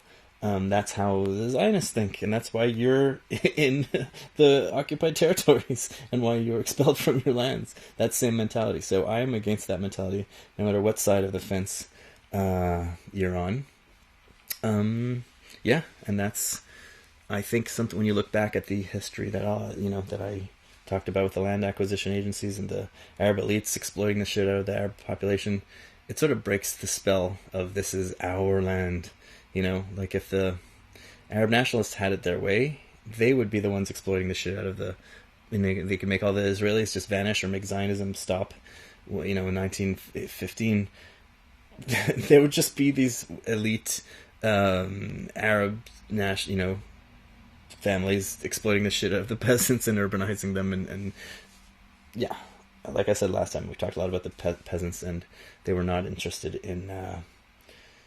They didn't give a shit about Arab nationalism for that reason. And a lot of them were actually like, okay, let's see what the Zionists have to say, basically. I mean, Zionism had a terrible... You have to listen to... I don't want to repeat what I said last time. Zionism had a terrible reputation because they were just evicting people all over the place. But even despite that, a lot of the villages were not interested in fighting the 1947 to 1949 war. They were, willing to make a deal with Israel. And then Israel just turned around and fucked them over. Afterwards, very disgusting. Listen to the last episode, or when I make the proper episode, I'll go into this in detail. Oh, this is interesting. I admit, as one of those pro-Palestine college leftists you mentioned, I do indeed find the both sides rhetoric at the beginning of the video challenging, as I believe the responsibility in the situation overwhelmingly falls on Israeli elites who have been involved in ethnic cleansing and discrimination from the beginning, and increasingly so now. That being said, I understand that as part of how you chose to present this series, and I'm interested to see where you go with the rest of the series. However, a different and more encompassing analysis of Israel-Palestine is sorely needed in today's left, and I'm thankful you are doing that. As an aforementioned college leftist, I am irked by my local pro-Palestine leftists and organizations, many of whom get their perspectives almost entirely from Hamas and aligned channels. They seem unwilling to consider any possibility of wrongdoing by Hamas on October 7th, and either say it never happened, i.e. most civilians were killed by Israel. Oh my god, so stupid. Or if it did, it's their fault. The settlers, are not civilians. That's what Hamas's justification is. While I absolutely abhor the Israeli state, and as an anarchist think it should be destroyed, a leftist analysis that only takes the Palestinian perspective into account feels to me like poor solidarity. At this point, the biggest group of Israeli Jews are from non-European countries, and as you mentioned, many Jews came to Israel fleeing anti-Semitic persecution. Does that mean Israel has a right to exist as an ethno-state and carrying out ethnic cleansing? Absolutely not. However, it does mean that leftist proposals for justice must go beyond blindly supporting Palestinian resistance organizations like Hamas. It's simply untenable for leftist organizations to say that the needs of 7 million Jews living in Israel are either beyond our concern since they are privileged settlers, or openly they say they should pack up and leave. Any proposed solution must clearly state that the needs and rights of all residents between the river and the sea will be respected, and uphold the Palestinian right of return. Yeah. Syria's Assad regime has actually killed many Palestinian refugees. But the Palestinians didn't know this, that the Arab countries have fucked them over left and right as well. But to many Hamas supporters, the Assad regime is unquestionable as the funder of Hamas. These are fucking idiots. Everyone is so stupid, right? I'll talk about this in a second. If our solidarity with Palestine means that we must ignore or silence the voices of all others whose suffering is inconvenient to Hamas, then we're clearly doing solidarity wrong. Anyways, mostly I'm venting because all these narratives are things I've seen across the internet since October 7th. I believe we desperately need strong, non-campist narratives, I don't know what campist means, which support Palestinian liberation. And I thank you for continuing to create a nuanced media that looks beyond the nationalist rhetoric. I hate the word nuanced, like I explained earlier, but okay, I appreciate this. This is why I'm doing this, right? And yeah, when someone is just blindly supporting a non-democratic organization, you can relate to why Hamas is doing what they're doing, and strategically there's some sense to it. Again, there's no reason for fucking shooting up 800 civilians. They could have gone in there and just kidnapped people without shooting anybody, That's the thing they could have done. Probably would have got a lot of admiration for that. Anyways, when you think Syria's the good... I had these fucking idiots arguing with me when I was criticizing Soviet Union, basically telling me because Iran is anti-US, then they're socialist, and they're on the left, and they're the good guys. You fucking morons. And I said, by that logic, the Nazis were the good guys. Right? They were fighting against... Right, the Nazis were fighting against imperial... the European countries after World War I imposed, the Versailles Treaty on the Germans, which completely fucked up their economy and just screwed up their state and all the people. And then the Nazis rose up as a resistance rebellion against the imperialist domination of Germany. That doesn't make them the good guys, right? They're fucking horrible. The Nazis are the bad guys, the Darth Vaders, right? The cartoon bad guys of history. And that's where this shit goes. You have to be able to criticize the when somebody's being oppressed, their resistance movements can also be shit, and you just end up with one, instead of different colored people exploiting and dominating you, you have same colored people exploiting and dominating you. It's up to you as a member of that society to choose whether you prefer that or not, right? For the members of the ruling party, the new ruling elite, they'll be happy, but everybody else, trust me, there's a lot of people in Gaza and West Bank who don't, again, they got 44% of the vote when they did, and a lot of that was just dissatisfaction with Fatah. Yeah, a lot of Israelis are not going to be satisfied until the Palestinians are all Zionists, which is also completely insane. But yeah, it just makes, when I see somebody, defending Syria and just all these bad guys, because Kurdistan, the Kurds had allied with the U.S. for a bit, and they were doing a very interesting democratic project, quasi-anarchistic project, socialist project, that respected all the nationalities, that respected gender. Very interesting in Rojava and parts of Kurdish areas. And then you have all these, no, they're the bad guys because they allied with the United States and Syria's the good guy. Are you fucking kidding me? Like, if somebody's offering you weapons to fight your movement, you're going to fucking take it. They know that the Americans are not their friends. The Americans turn on them the second it was convenient for them. Anyways, I think you should be able to criticize everybody. And guess what? And that's the problem with this identity politics shit. And that's why it's just a disguise for elites, this identity politics shit. Like, if you are like, we must support the Palestinians, therefore we must support Hamas, because Hamas is the resistance. Guess what? Lots of actual Palestinians do not support Hamas. Or support them because they're just like, I don't know who else is going to defend, they don't like Hamas. They don't want Hamas to be in charge. That's for fucking sure. And I don't want to be one of these people, like a lot of the, Israelis that I know are Israeli supporters are like, oh, we need to blow up Gaza to liberate the people from Hamas. Like, that's some fucking psycho shit, right? We're going to just kill all of you so that you can be liberated from your leaders that you voted for 17 years ago. But still, like, Hamas has support. They don't have complete support. Anyways, polls go up and down. And I'm sorry, it's good. We need to criticize. You're not a good friend if you don't criticize your friends, right? If your friend is a fucking abusive alcoholic, you're not a good friend if you don't call out their abuse. Even if they're resisting oppression. Yeah, and so I responded about this. Yes. And again, I did this video because somebody also who was involved in Palestine activism told me that the people that she works with need this stuff. And, she also told me that not only are the people super ignorant in a lot of those activist groups, but they're rich. They're like workers, workers for Palestine groups where the members are like people wearing $600 shoes and, $1,000 bags. This is a problem all over universities. And this is why elite universities, like, God, they should be abolished, right? It's rich kids pretending to support oppressed people because they want to be the elite class and they want to be the ones oppressing the poor people. They want to be the new nationalist elites or whatever. So just be wary of rich people in general. Not all rich people, but like a lot of rich people. Especially, there's different ways, when I go through a wealthy neighborhood, I'm like, how many of these people got all this wealth from doing something bad at some point? There's doctors, they're good, surgeons, entertainment people, neutral. But then there's people with a lot of employees, exploitation. You don't have to be super evil to have employees, but you're just living off other people. Landlords, that's, Anyways, you kind of treat the Zionists immigrating to Palestine as just that, immigration, which would be innocent enough, but it was much worse than that.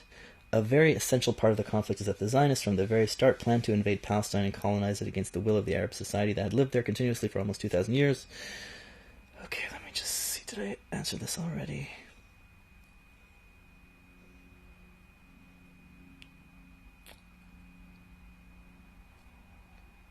So anyways,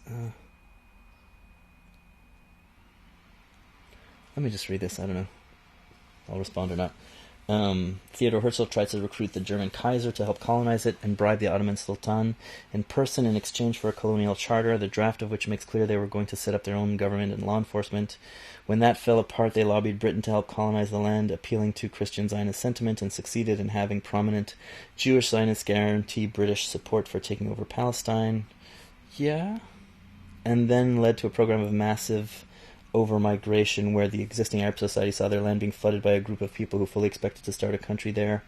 I told you, they wanted a multinational thing. But anyways, as Jabotinsky eventually explained in his Iron Wall essay, this was going to predictably provoke the local population into a fight to defend their entire way of life.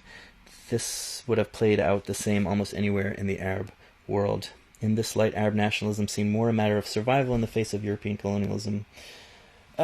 So I talked about this in the rant yesterday, and I don't want to repeat myself, although I feel bad if someone was just watching this and didn't watch that. Watch that. I give a lot of the history there. One thing that I'll say here that I didn't say last time is it's really interesting to see how much in denial the Zionist left was at the time.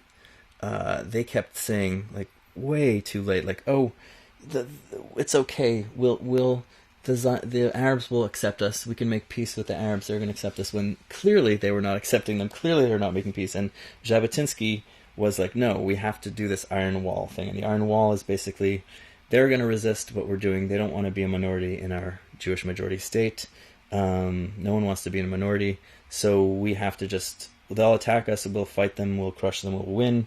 We need, support of a big ally like the British, and once we win, they'll just accept it, and then we'll give them full rights, and everything will be fine. But one thing I wanted to say is that the Jewish side, the supposed left-wing Zionists were in total denial. No, it's going to be fine, it's going to be fine. And then Ben-Gurion in his diaries were like, okay, it's not going to be fine. And they basically come to the Jabotinsky position, right? And more and more over time, like today, the stuff that the settlers were saying in the 80s, and the stuff that the craziest people were saying, we need to kick out all the Arabs are evil, they're just racist, that was, the Zionist left was like, no, that's crazy, that's wrong, that's you guys are crazy. But over time, they always just end up at the most right-wing position, right? Like the right-wing today is completely unhinged compared to the supposed right-wing of the Palestine area.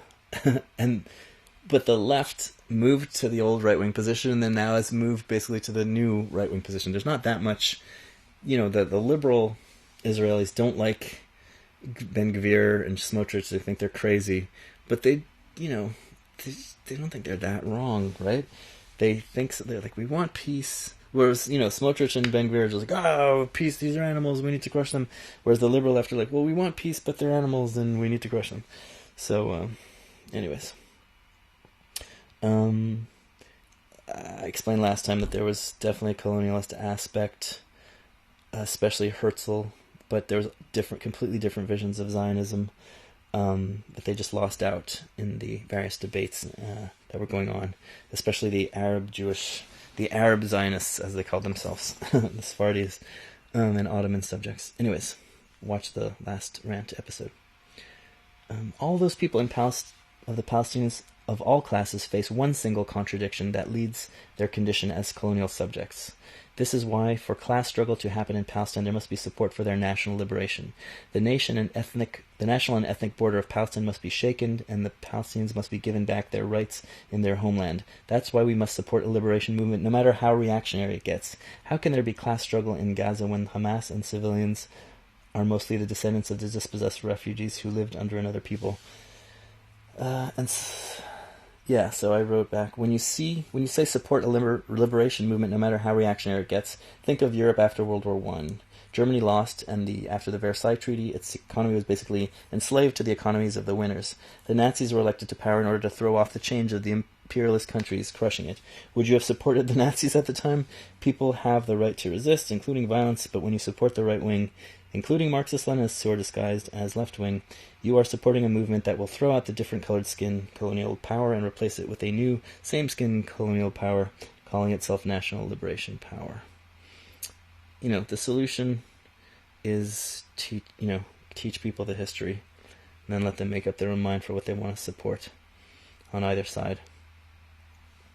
Someone says, I think anti-colonial resistance is legitimate, but when it becomes nationalist, it becomes a struggle for a new elite to dominate the majority of liberated people. Oh no, that's me saying that. Look at Zimbabwe. Yeah, I gave that example of Zimbabwe yesterday. There's that concert. Bob Marley wrote that beautiful Zimbabwe song. Zimbabwe becomes liberated from being white power Rhodesia, and then the ZANU-PF party, Mugabe's party, is just this instant corrupt elite, and they have this big concert for with Bob Marley, but the concert is just for like elite members, and the general population is outside, and they're getting tear gassed and attacked by police. So the nature of the state was very clear right away. But Bob Marley, cool dude that he was, went and did another concert the next day for the people outside, and he also funded his own ticket he paid $10,000 to get his band there. Yeah, I just read about this today because I remembered it from years ago. Wanted to know what I was talking about. Okay, some dude tells me, maybe I should stop this soon. There's how many more pages of this do I have? Page 23 of 31. Whew. Do you believe violent indigenous resistance against American settlers was morally justified a full 250 years after the first contact and 100 plus years after the U.S. founded? Another question. Was the indigenous narrative of resistance against encroaching settlers stealing land and genociding their people equally as valid? Okay, this is much more stupid shit about both sides.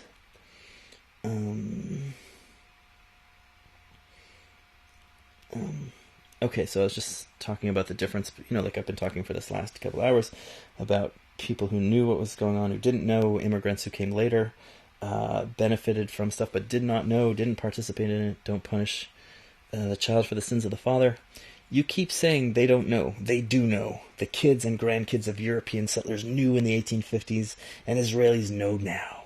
That's why they continue to stay. They're not ignorant of history. They understand it. They understand the material benefits. They are active participants in a continuous settler colonial state, even though they weren't literally on the frontier killing or displacing Indians, Palestinians. They may not call it settler colonialism or think it's bad, but to plead ignorance is absurd and is borderline apologia for the continued expansion of the state of Israel. If the Nazis successfully colonized Poland, would Polish resistance 75 years later be illegitimate?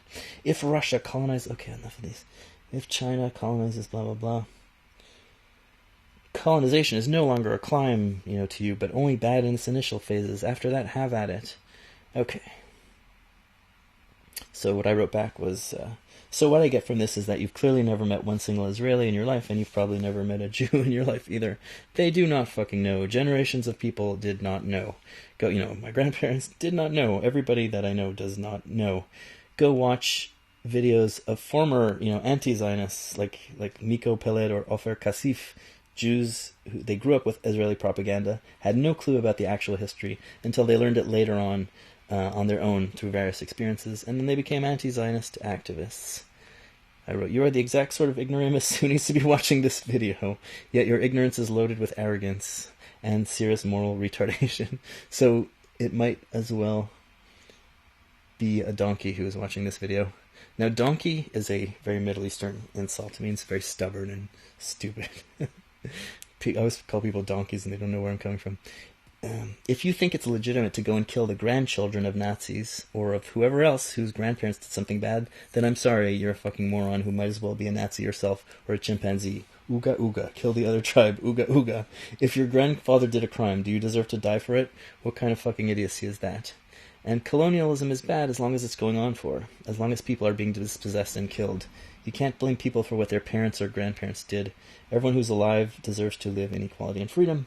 You don't get to equality and freedom by going and doing mindless murders of people because they're from the same tribe as someone else who did something bad. And also, again, like Chinese immigrant coming 100 years, are they the settler? Like, what? It's fucking nonsense. You have to repair the damage you did to the people that you displaced. And they need their rights and their freedom. And that's it. You can apologize, but you don't, thinking of practical solutions.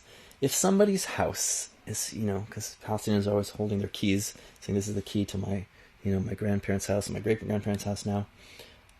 If the house is still there, then maybe, it's something to think about. The Jewish people, even though they're couple generations later, maybe you should because we talk about compensating the Palestinians and then letting them become citizens of Lebanon or wherever they live in the refugee countries, but maybe compensate the Israelis who's living in that house if that house still exists, compensate them and then say you go and let the grandkid of the surviving the people who surviving people who got kicked out of this house, let them back in, you know? That's something. But most people, their houses are gone. Where are they, you know? It's land. You just let them, compensate them for the damage that's been done. There's no numerical compensation that's really ever going to work, but you do what you can and help them integrate into the society again and treat them with equality. What else are you going to do? And I said, what makes you different than a price tag settler in the West Bank? Yeah, because it's like collective punishment, collective revenge. It's the exact same mentality, except that you've deluded yourself into thinking you're a leftist when you're actually a right-wing lunatic. Someone else tells me it's not just West Bank settlers who benefit from stolen land. All of Palestine was stolen and doesn't become not stolen after 70 years. If Germany had won World War II and colonized East Europe, it would still be stolen 100 years later, and that would 100% be beneficial to German settlers. I mean, the people who were killed on October 7th literally lived on ethnically cleansed lands, and the Hamas militants are the descendants of the ethnically cleansed people. How is it not in the benefit of those Israelis to farm that land? Yeah, it is. Israelis have, by the way, extremely high standards of living. Maybe when the reason why Israelis hate Arabs so much isn't just because of propaganda by their elites, but simply because they, like American settlers in the 19th century, realized that it served their material interests. Yeah, there's some of that, but again, there's immigrants who have no fucking idea, and they think everything was taken in self-defense, so why shouldn't I live in this house that was taken from these people who are trying to kill us? Like, that's what people think. Like, come on. On the point of colonialism, you are just wrong. It is only today, since colonialism has a bad reputation, that all sorts of mystical tales are used to justify Israeli colonialism. The early Zionists were openly and proudly colonialists who used the classical justifications you mentioned, which you must know since you mentioned Rashid Khalidi's book. So, no. Like, I talked yesterday about the Yitzhak Epstein, who in 1905 wrote this scathing article, which I'll read in full, most of it next time, about how this is not, look, what are we doing? Why are we displacing people? This is not what Zionism is supposed to be. The whole point of Zionism is not to be one of these oppressor nations. So, he was completely against it. And then, never mind that, in the Holocaust generation, they have no fucking clue. They say, here's some houses, the people in those houses were trying to kill us, they ran away, because their leaders told them to run away so that we could bomb. And that was true in some cases, but mostly they just ran away because there was war. Or sometimes the Israelis cleared them out. So people thought, okay, that's fair. No, people didn't know. Fuck you. What do you know? What do you know? I said this is just race idiot politics. By that logic, Jews should retake Palestine because they were ethnically cleansed from there 3,000 years ago. Oh no, what happened? Why is my thing turned off? No.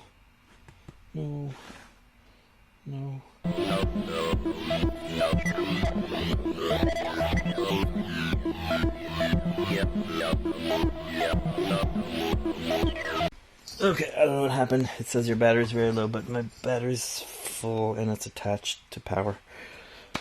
Okay. Yeah, by this logic, the Jews should go retake Palestine because they were ethnically cleansed 3,000 years ago. And then I write about how society does everything stupidly. So I was listening to a podcast where they're talking about child rearing, and in the, my grandparents' generation, or in the 50s and before, you had very authoritarian child rearing, and kids had to just shut up and you listen, and the parents didn't explain to you why, you have to just obey the rules. And it's this it's clearly hierarchical training. There's authority figures. Authority figures tell you what to do. Your parents are the authority figures. Your school's the authority figures.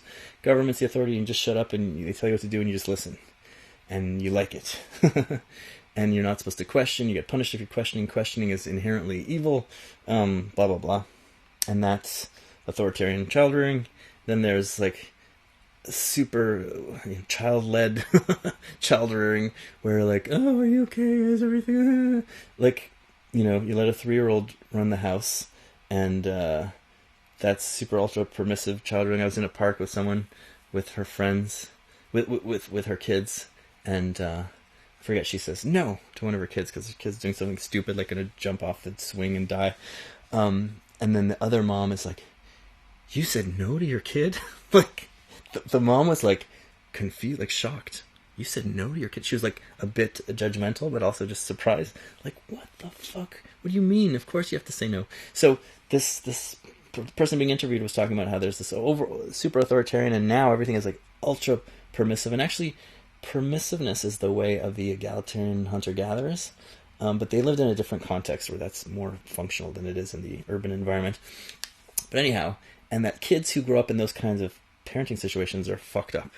And the happiest kids are from, like, what she called it, authoritative, when you have limits and the limits are enforced, but you explain why the limits are there. You know, it's like this democratic, but there's rules. You know, you don't let kids run the show because they don't fucking know. They need the limits. They don't understand reality. You're helping them learn reality. They're always trying to test the limits of what they can get away with. You're showing them what the limits are, and the limits are for their own good, and they have to trust you to a certain extent, and you have to be trusted to be making good choices for them. But anyways, we go from idiocy to idiocy, you know, idiotic authoritarianism, and then we rebel against that to idiotic permissiveness. And the reason is, it's like what I was saying yesterday, is because everything has to be stupid in a hierarchical society where all the institutions are run by some people for the benefit of some people and to the exploitation of everybody else. You know, like when you go, especially in the States, you go to the hospital, like, the purpose is not healthcare. The purpose is making money. Although, you know, there's nonprofit organizations to the hospital. You know, you buy software. The software purpose is, it's not to antivirus software. The purpose is making money. The antivirus is just the way to get that money, right? It's incidental. And then you often have the situation, someone call it the enshittification of everything, but I noticed this since like the 90s.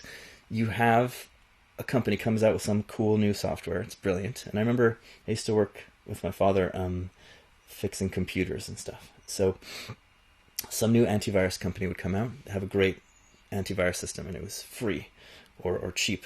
And then they would eventually sell to a big company. And then the big company had, you know, Norton would have some shitty, awful product that's just bloatware garbage.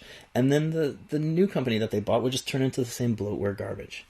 Because the point is to milk it like a cow. Like, what, you know. So society, child rearing has to be stupid. If you raise children the right way, they're going to be independent-minded.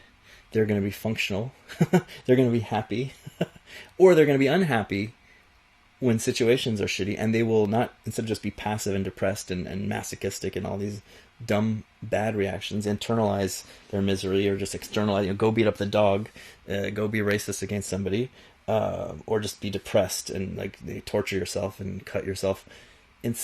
They are going to rebel against the system, and they're going to have the confidence to do that. So you can't raise your kids properly, because if you do, they will fight authority. So you need to make people, you have the authoritarian garbage, and then you have the over-permissive garbage that will make, that helps society, hierarchy, maintain itself in various ways. And the authoritarian way is like sort of the right-wing way, and then the ultra-permissive way is the fake left-wing way, which is really right-wing, but it's disguised as left-wing. We let the child run the show. But then the child's not running the show because the child doesn't know what you're doing. So you still have the authority. You're just pretending it's for the child. And it's not you. It's whoever's telling you what the child needs. There's an outside authority telling you what's good for the child. So you're actually deferring your authority to somebody else. So it's still hierarchy. This is half-baked. Okay, I need to think this through more carefully. And when I have more energy, I'm like, you know, winding down after ranting for the last 2 hours. What time is it? It is 3:12. Oh, wow. I started this at 11 or something. 12. Anyways. Okay, so I responded to this guy about, you know, the Germans, whatever. I said, about today, the thing about Israelis being on stolen land is moot. They're there, and they won't be removed without a reverse ethnic cleansing war. They're not taking more land, what they are, but they're there already. The settlers are taking more land, and Israel is engaging in colonialism in that respect today. The issue is will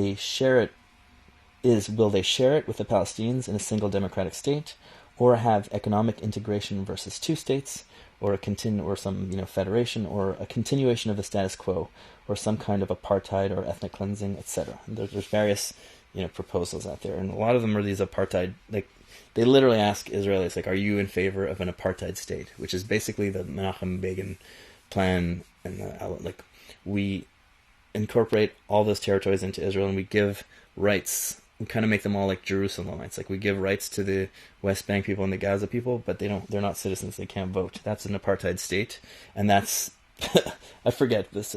15-20% of Israelis support that as one of the options, and similar numbers on the other side, by the way, of Arabs support that for the other way around, flipped around. What's materially most at stake for most Israelis outside of West Bank is security issues.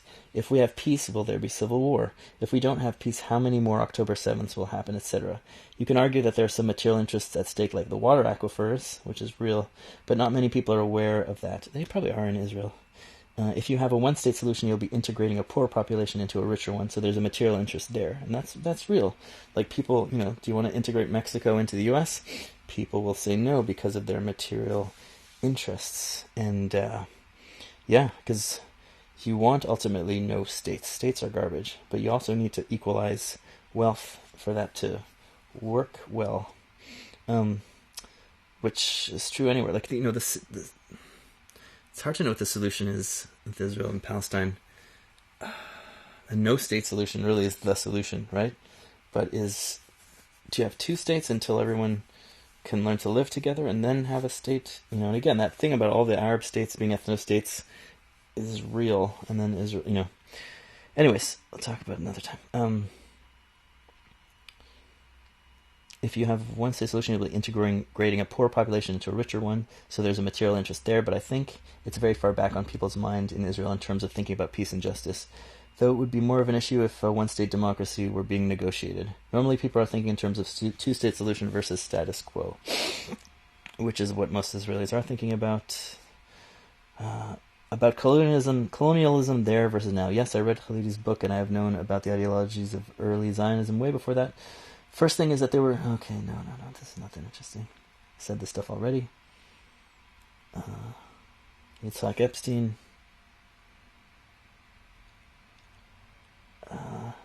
Okay, sorry, I should have skipped all that. The guy says, I don't want to repeat myself and keep this exchange beyond what is necessary, but access to land is basically the most important material interest humans have, and Palestinian right of return threatens that for the settlers. Yes. You funnily compare removing settlers to ethnic cleansing. Was it wrong to remove the 1 million German settlers in Eastern Europe after World War II, or was it simply returning it to the people the Nazis had ethnically cleansed? On the point of colonialism, it is totally irrelevant if the mass of settlers saw themselves as colonialists or not. Poor Irish peasants who stole native land in the 19th century didn't see themselves as colonizers, but as starving refugees. Does that have any bearing on the real world? Well, the Native Americans did not normally fight people coming to America. They would let them there. It's just that when they started taking over the land, poor Irish peasants come here and, do your thing. Although, there's competition issues. But it's when they take over and control that's the problem. So they weren't trying to exterminate them and necessarily and send them go back to Africa or whatever. But wait. So what I say is about the German settlers in World War II. Those settlers had been there for how long? 5 years, 12 years? It's not the same as 75 to 150 years. Do we get rid of all the Canadians? What about the immigrants to Canada who came there way after the land was stolen? What about all the Arabs from North Africa who colonized the Berbers in the 7th century? This logic goes nowhere. This is the logic of the religious Zionists who think that they deserve to push the Arabs out of West Bank because their ancestors were pushed out 2,000 years ago by the Romans and Assyrians. The expelled Palestinians deserve to live in equality and deserve compensation, but the grandchildren of the people who took their land don't deserve to be ejected back to wherever their grandparents came from, especially when most of them didn't even know they were taking stolen land. But that's exactly... The Germans were there for 10 years. They were literally living in the stolen place of the Native Americans. You could kick... Not Native Americans, the Poles or whatever. You could kick them out because they were only there for 10 years. It wasn't... Once you have a second generation, you don't punish the kids for the sins of the parents. But if the house is still there, and this like second or third generation, then maybe there's a good argument for compensating the person who had that house. You know, Israeli government compensates them or whoever. See ya, let the Palestinian family come back.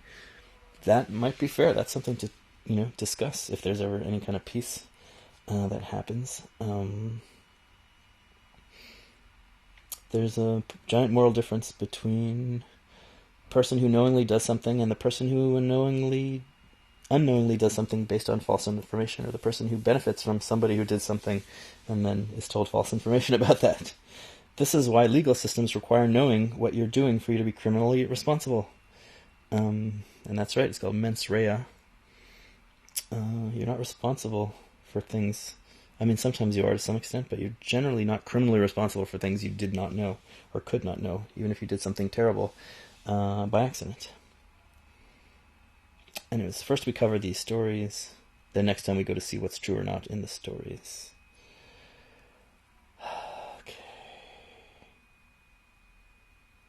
Okay, this guy's talking about the Jewish conquest of labor, the exclusion of Arab labor, which I talked about in the last rant, which my next video will talk about extensively, because that's one of the big problems and causes of the Israeli-Palestinian conflict.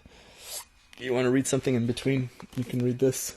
Land, Labor, and the Origins of the Israeli-Palestinian Conflict. That'll give you a lot of what's going on. This is like something else to read as well if you want to understand about the land acquisition, especially the numbers. It's dry stuff, but it's, you know, gives you, read it.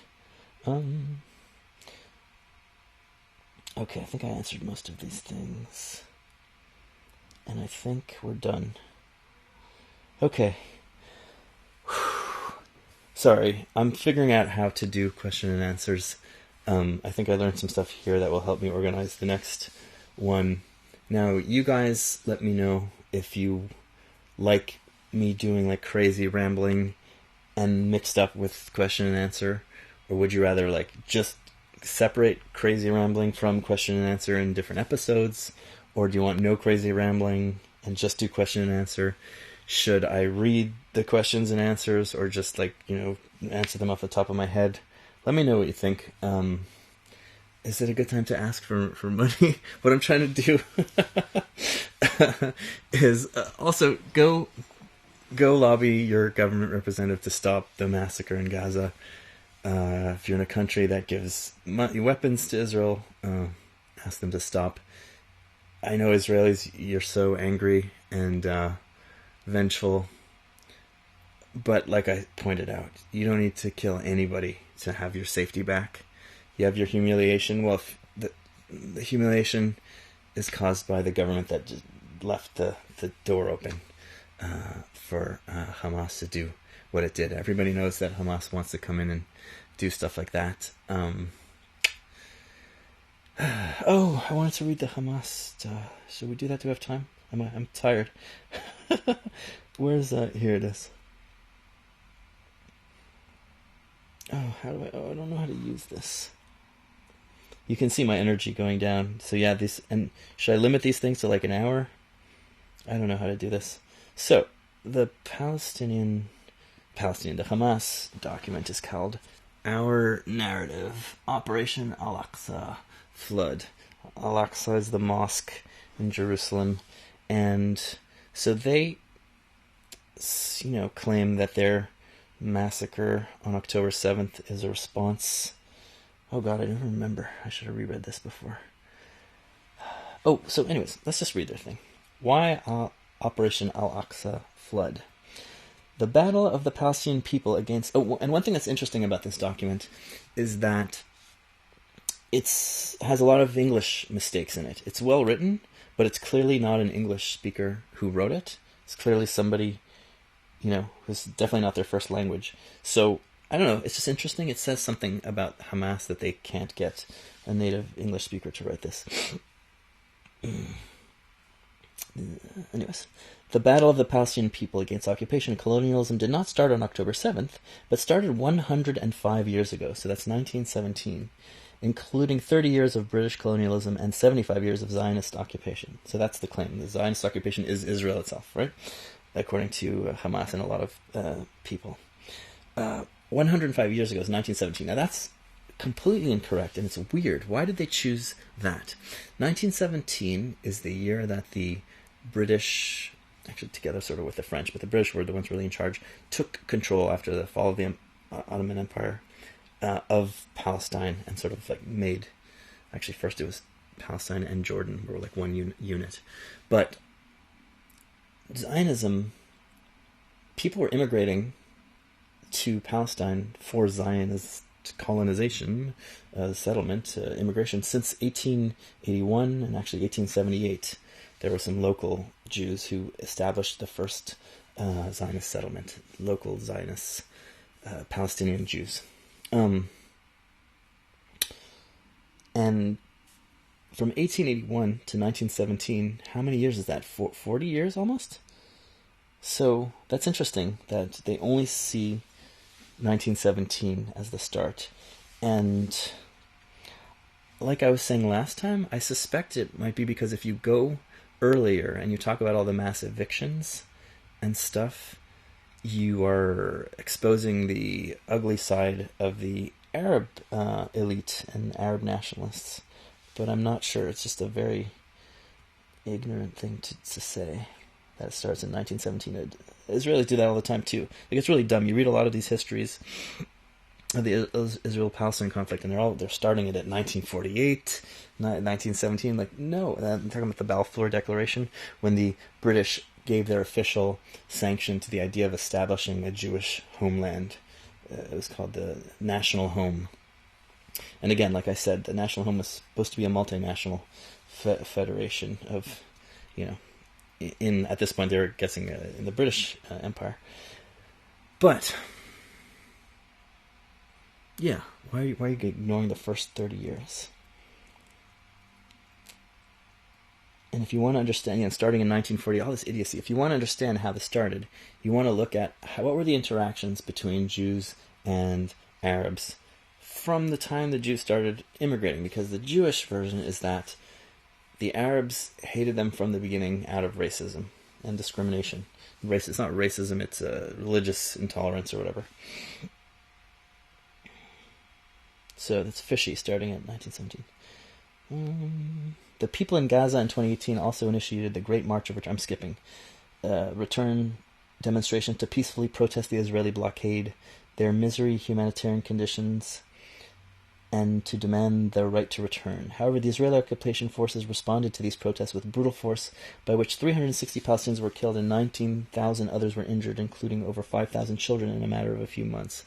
And I guess I should read more about that, but see, people are always saying, Palestinians need to do nonviolent protests, and then you'll be liberated in 5 seconds. Well, there was this protest, the March of Return protest, where people were mass protests every week near the fence. Oh, and I read about this more in detail before. And actually, Hamas wasn't into it.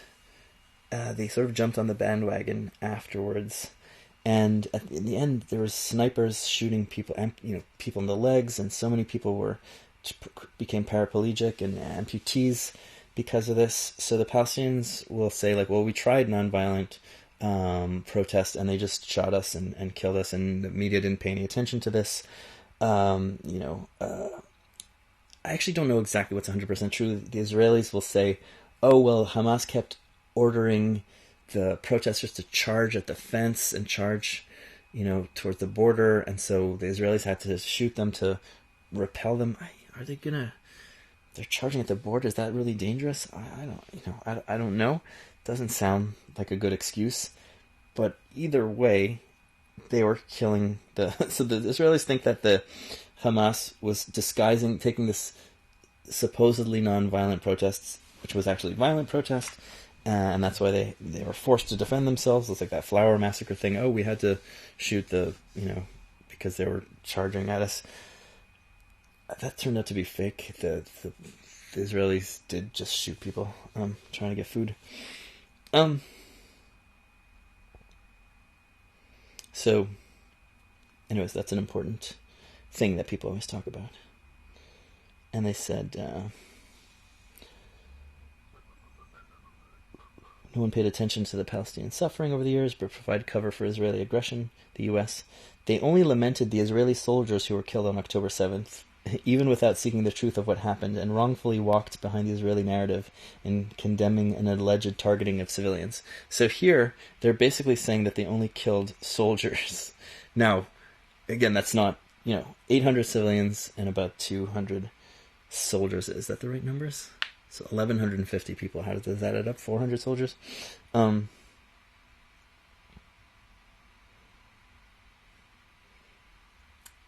Basically, they say that the Israelis are all soldiers because they all joined the army, and that Israel is like an army with a state attached to it. What are we talking about? Yeah, I'm losing steam.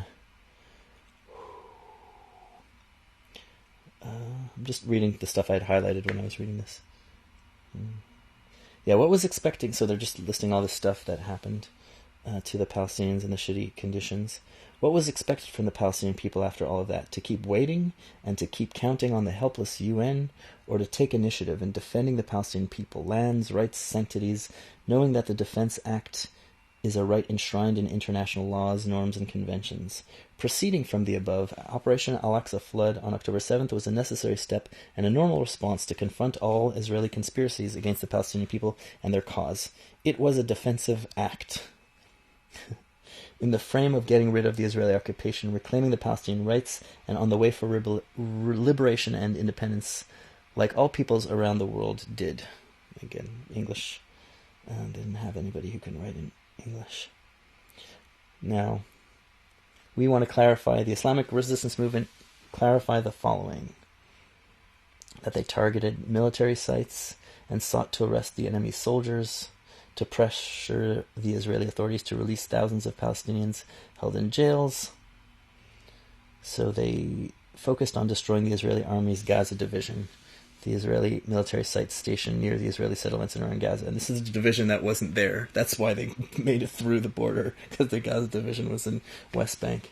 Number 2, avoiding harm to civilians, especially children, women, and elderly people, is a religious and moral commitment by all Al-Qassam Brigade fighters. We reiterate that the Palestinian resistance was fully disciplined and committed to the Islamic values during the operation, and that the Palestinian fighters only targeted the occupation soldiers and those who carried weapons against our people. So again, this is the organization who became famous for blowing up buses in the late 1990s and early 2000s. And, you see... So that, people screaming outside.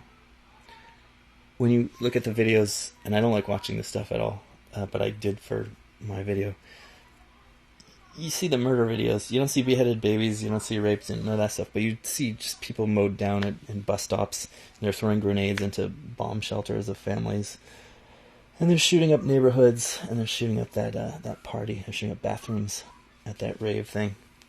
And again, I think it's kind of... Anyways, I won't go there. In the meantime, the Palestinian fighters were keen to avoid harming civilians, despite the fact that the resistance does not possess precise weapons. In addition, if there was any case of targeting civilians, it happened accidentally and in the course of the confrontation with the occupation forces. Since its establishment in 1987, the Hamas movement committed itself to avoiding harm to civilians. Now, there was debates, according to Tariq Bakoni's book and other things, that you'll read that Hamas has debates about these things, because they're religious, they take their religion seriously. Now, religion means whatever it means to every different person, right? It can be the Crusades, or it can be turn the other cheek. But they did have debates about what they should do. But again, they are famous for... So it used, at first it was a charitable and education organization, and then they chose to do armed violence. And when they did armed violence, all right? They were blowing up men, women, and elderly women, children on buses. After Zionist criminal Baruch Goldstein in 1994 committed a massacre against Palestinian worshippers in the Al-Ibrahimi Mosque in occupied Hebron City, the Hamas movement announced an initiative to avoid civilians the brunt of fighting by all parties, but the Israeli occupation rejected it. Okay, I don't know enough about this. Maybe some faults happened during Operation Al-Aqsa Flood's implementation. That's the October 7th. massacre due to rapid collapse of the Israeli security and military system and the chaos caused along the border areas with Gaza. And again, there's, Hamas diplomats in Qatar were like, uh-oh. One of them said that, 2 or 3 civilians, if we got 2 or 3 hostages, we could have got back a whole bunch of prisoners, but, hundreds of hostages, like, uh-oh, I don't know what's going to happen. They clearly did not expect what happened to happen. It's the Gaza division was AWOL. And this is the chaos that they're talking about. They were not expecting to get this far. Many Israelis were killed by the army. So, people are like, oh, the Israelis killed all the all the Israeli victims on October 7th were killed by the Israeli army. But even Hamas doesn't say that. They say many Israelis were killed by the Israeli army and police due to their confusion. So even they're not... so you dumbass conspiracy idiots, even Hamas doesn't say that.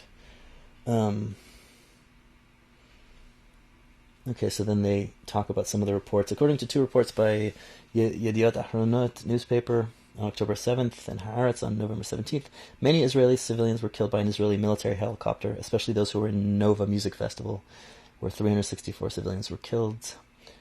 The 2 reports said the Hamas fighters reached the area of the festival without any prior knowledge of the festival, where the Israeli helicopter opened fire on both Hamas fighters and participants in the festival. This is correct. I've read this myself in the Israeli press.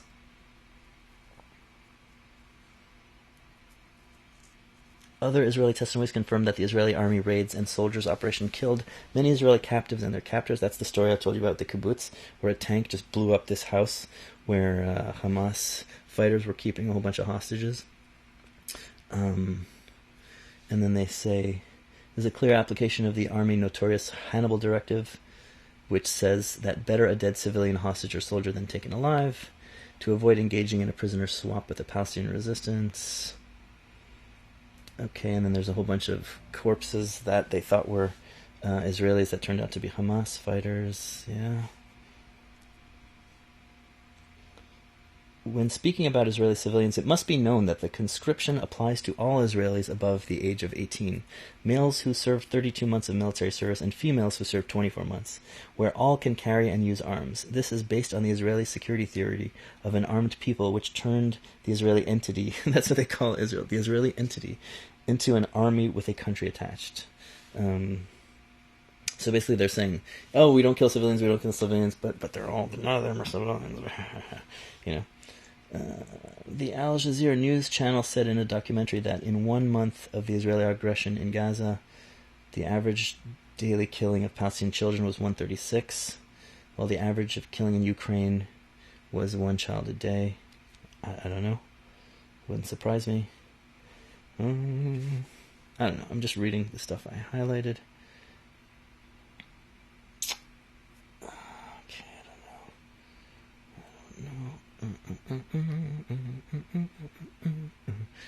Oh, that's it. Okay, anyways, I just thought it'd be interesting to see some of what Hamas had to say, what's true, what's not true. And I guess that's it for this question and answer. It's probably 2-3 hours long. So if you've gotten this far, you must be crazy. Or maybe you just fell asleep. But give me some input. What should I do and not do with these? I need to do one of these, at least, for every regular episode I do, so that I can survive financially and keep doing this project, or else I will have to stop doing it, unless the housing market changes and laws. I think I will charge for this. And hey, if you want to donate some money, I love getting those free, all of a sudden somebody sent me $300. I'm like, whoa, that's beautiful. Should I just spill, people don't talk about their income. I don't mind talking about it. At this point, I get about $3,000. So now, as a lawyer, I was making about $25,000 Canadian a year. After taxes, sometimes 21, 22. But just, that's okay. I just need that baseline to survive. And then, now my income, so from these episodes I now get about $3,000 Canadian per episode. of Patreon subscribers. They pay per episode, and then I get just random donations. So for the Russian Revolution episode, I got a good amount of donations. For this one, I got a chunk, I can survive with not that much money, but I need my law income is going to tank now, because I explained it a little bit more in the last episode. The stuff that I was doing, I had some kinds of clients that would sort of subsidize the rest, and they're gone. That's not going to, just because of the nature of the economy right now. So I can't keep surviving by doing that. I have to take on a new area of law or do other stuff, and then I wouldn't be able to do this anymore. And that's the whole point. I became a lawyer so I could do stuff like this. So if you want to throw some money at me, please do. Some people sign up for monthly payments, which I love. I just love getting money. I'm glad that I get paid mostly per episode. I want more of a, like, I only get like $200 or $300 a month from monthly stuff, and then I get 3,000 or so per episode, and then random donations. So the monthly is not enough for me to survive in any way. The 3,000, it takes me 3-4 months to make an episode, or like almost 5 for the last one. That's not enough. So I have to do less. The way I'm going to survive is if I do these rambling insanity episodes and charge, so that I can double the output, and then I can survive. And I might actually, I underestimated how much tax, because I made more money from donations this year. So I underestimated how much tax I'd have to pay, and then I just got screwed at tax time, and I owe money. So I'm, I did 2 rambling episodes in 2 days. I'll release them like a couple of weeks apart, I guess, and charge. I think I'll charge both times. If that makes you upset as a Patreon supporter, tell me. Maybe I'll just do one in the future, because I want to do some of these rambling episodes because it helps me think. So maybe I'll just charge one time in between each real episode. But if I can get away with charging more, obviously, that'd be nice. This time it's just out of a bit of a desperation. Anyways, write me comments, write me emails. If you're going to write me email, try not to write me too much stuff that's going to require me to respond too profoundly, just because I don't have time. I have clients constantly writing to me. I'm trying to read this stuff. I have a lot of obligations outside of work. My life is good. It's just, I can't handle all the responsibilities I have. So, I don't have time to engage in stuff that's, you can write me longer stuff if I don't have to respond that much to it. I like that people reach out to me. If you have questions, write me some questions, as long as it's not too, I don't have to write a novel in response, or, you want me to write you an episode, basically, to respond to the question. And I think that's good. I'm going to have to edit. Oh, crap. I'm going to have to edit these 2 episodes today. I'm not going to edit. I just have to stick them together, but still work.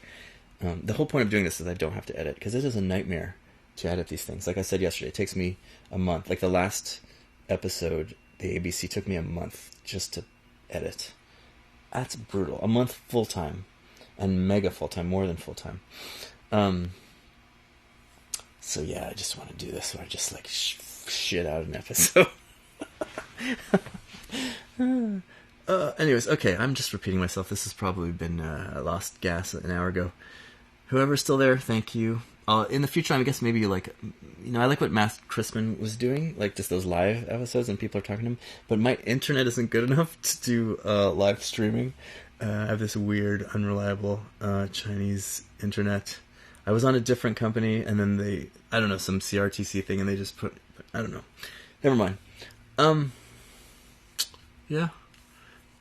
So I'll put these out. And so I'm incentivized to put these both out before May 1st, because it's now April 20th.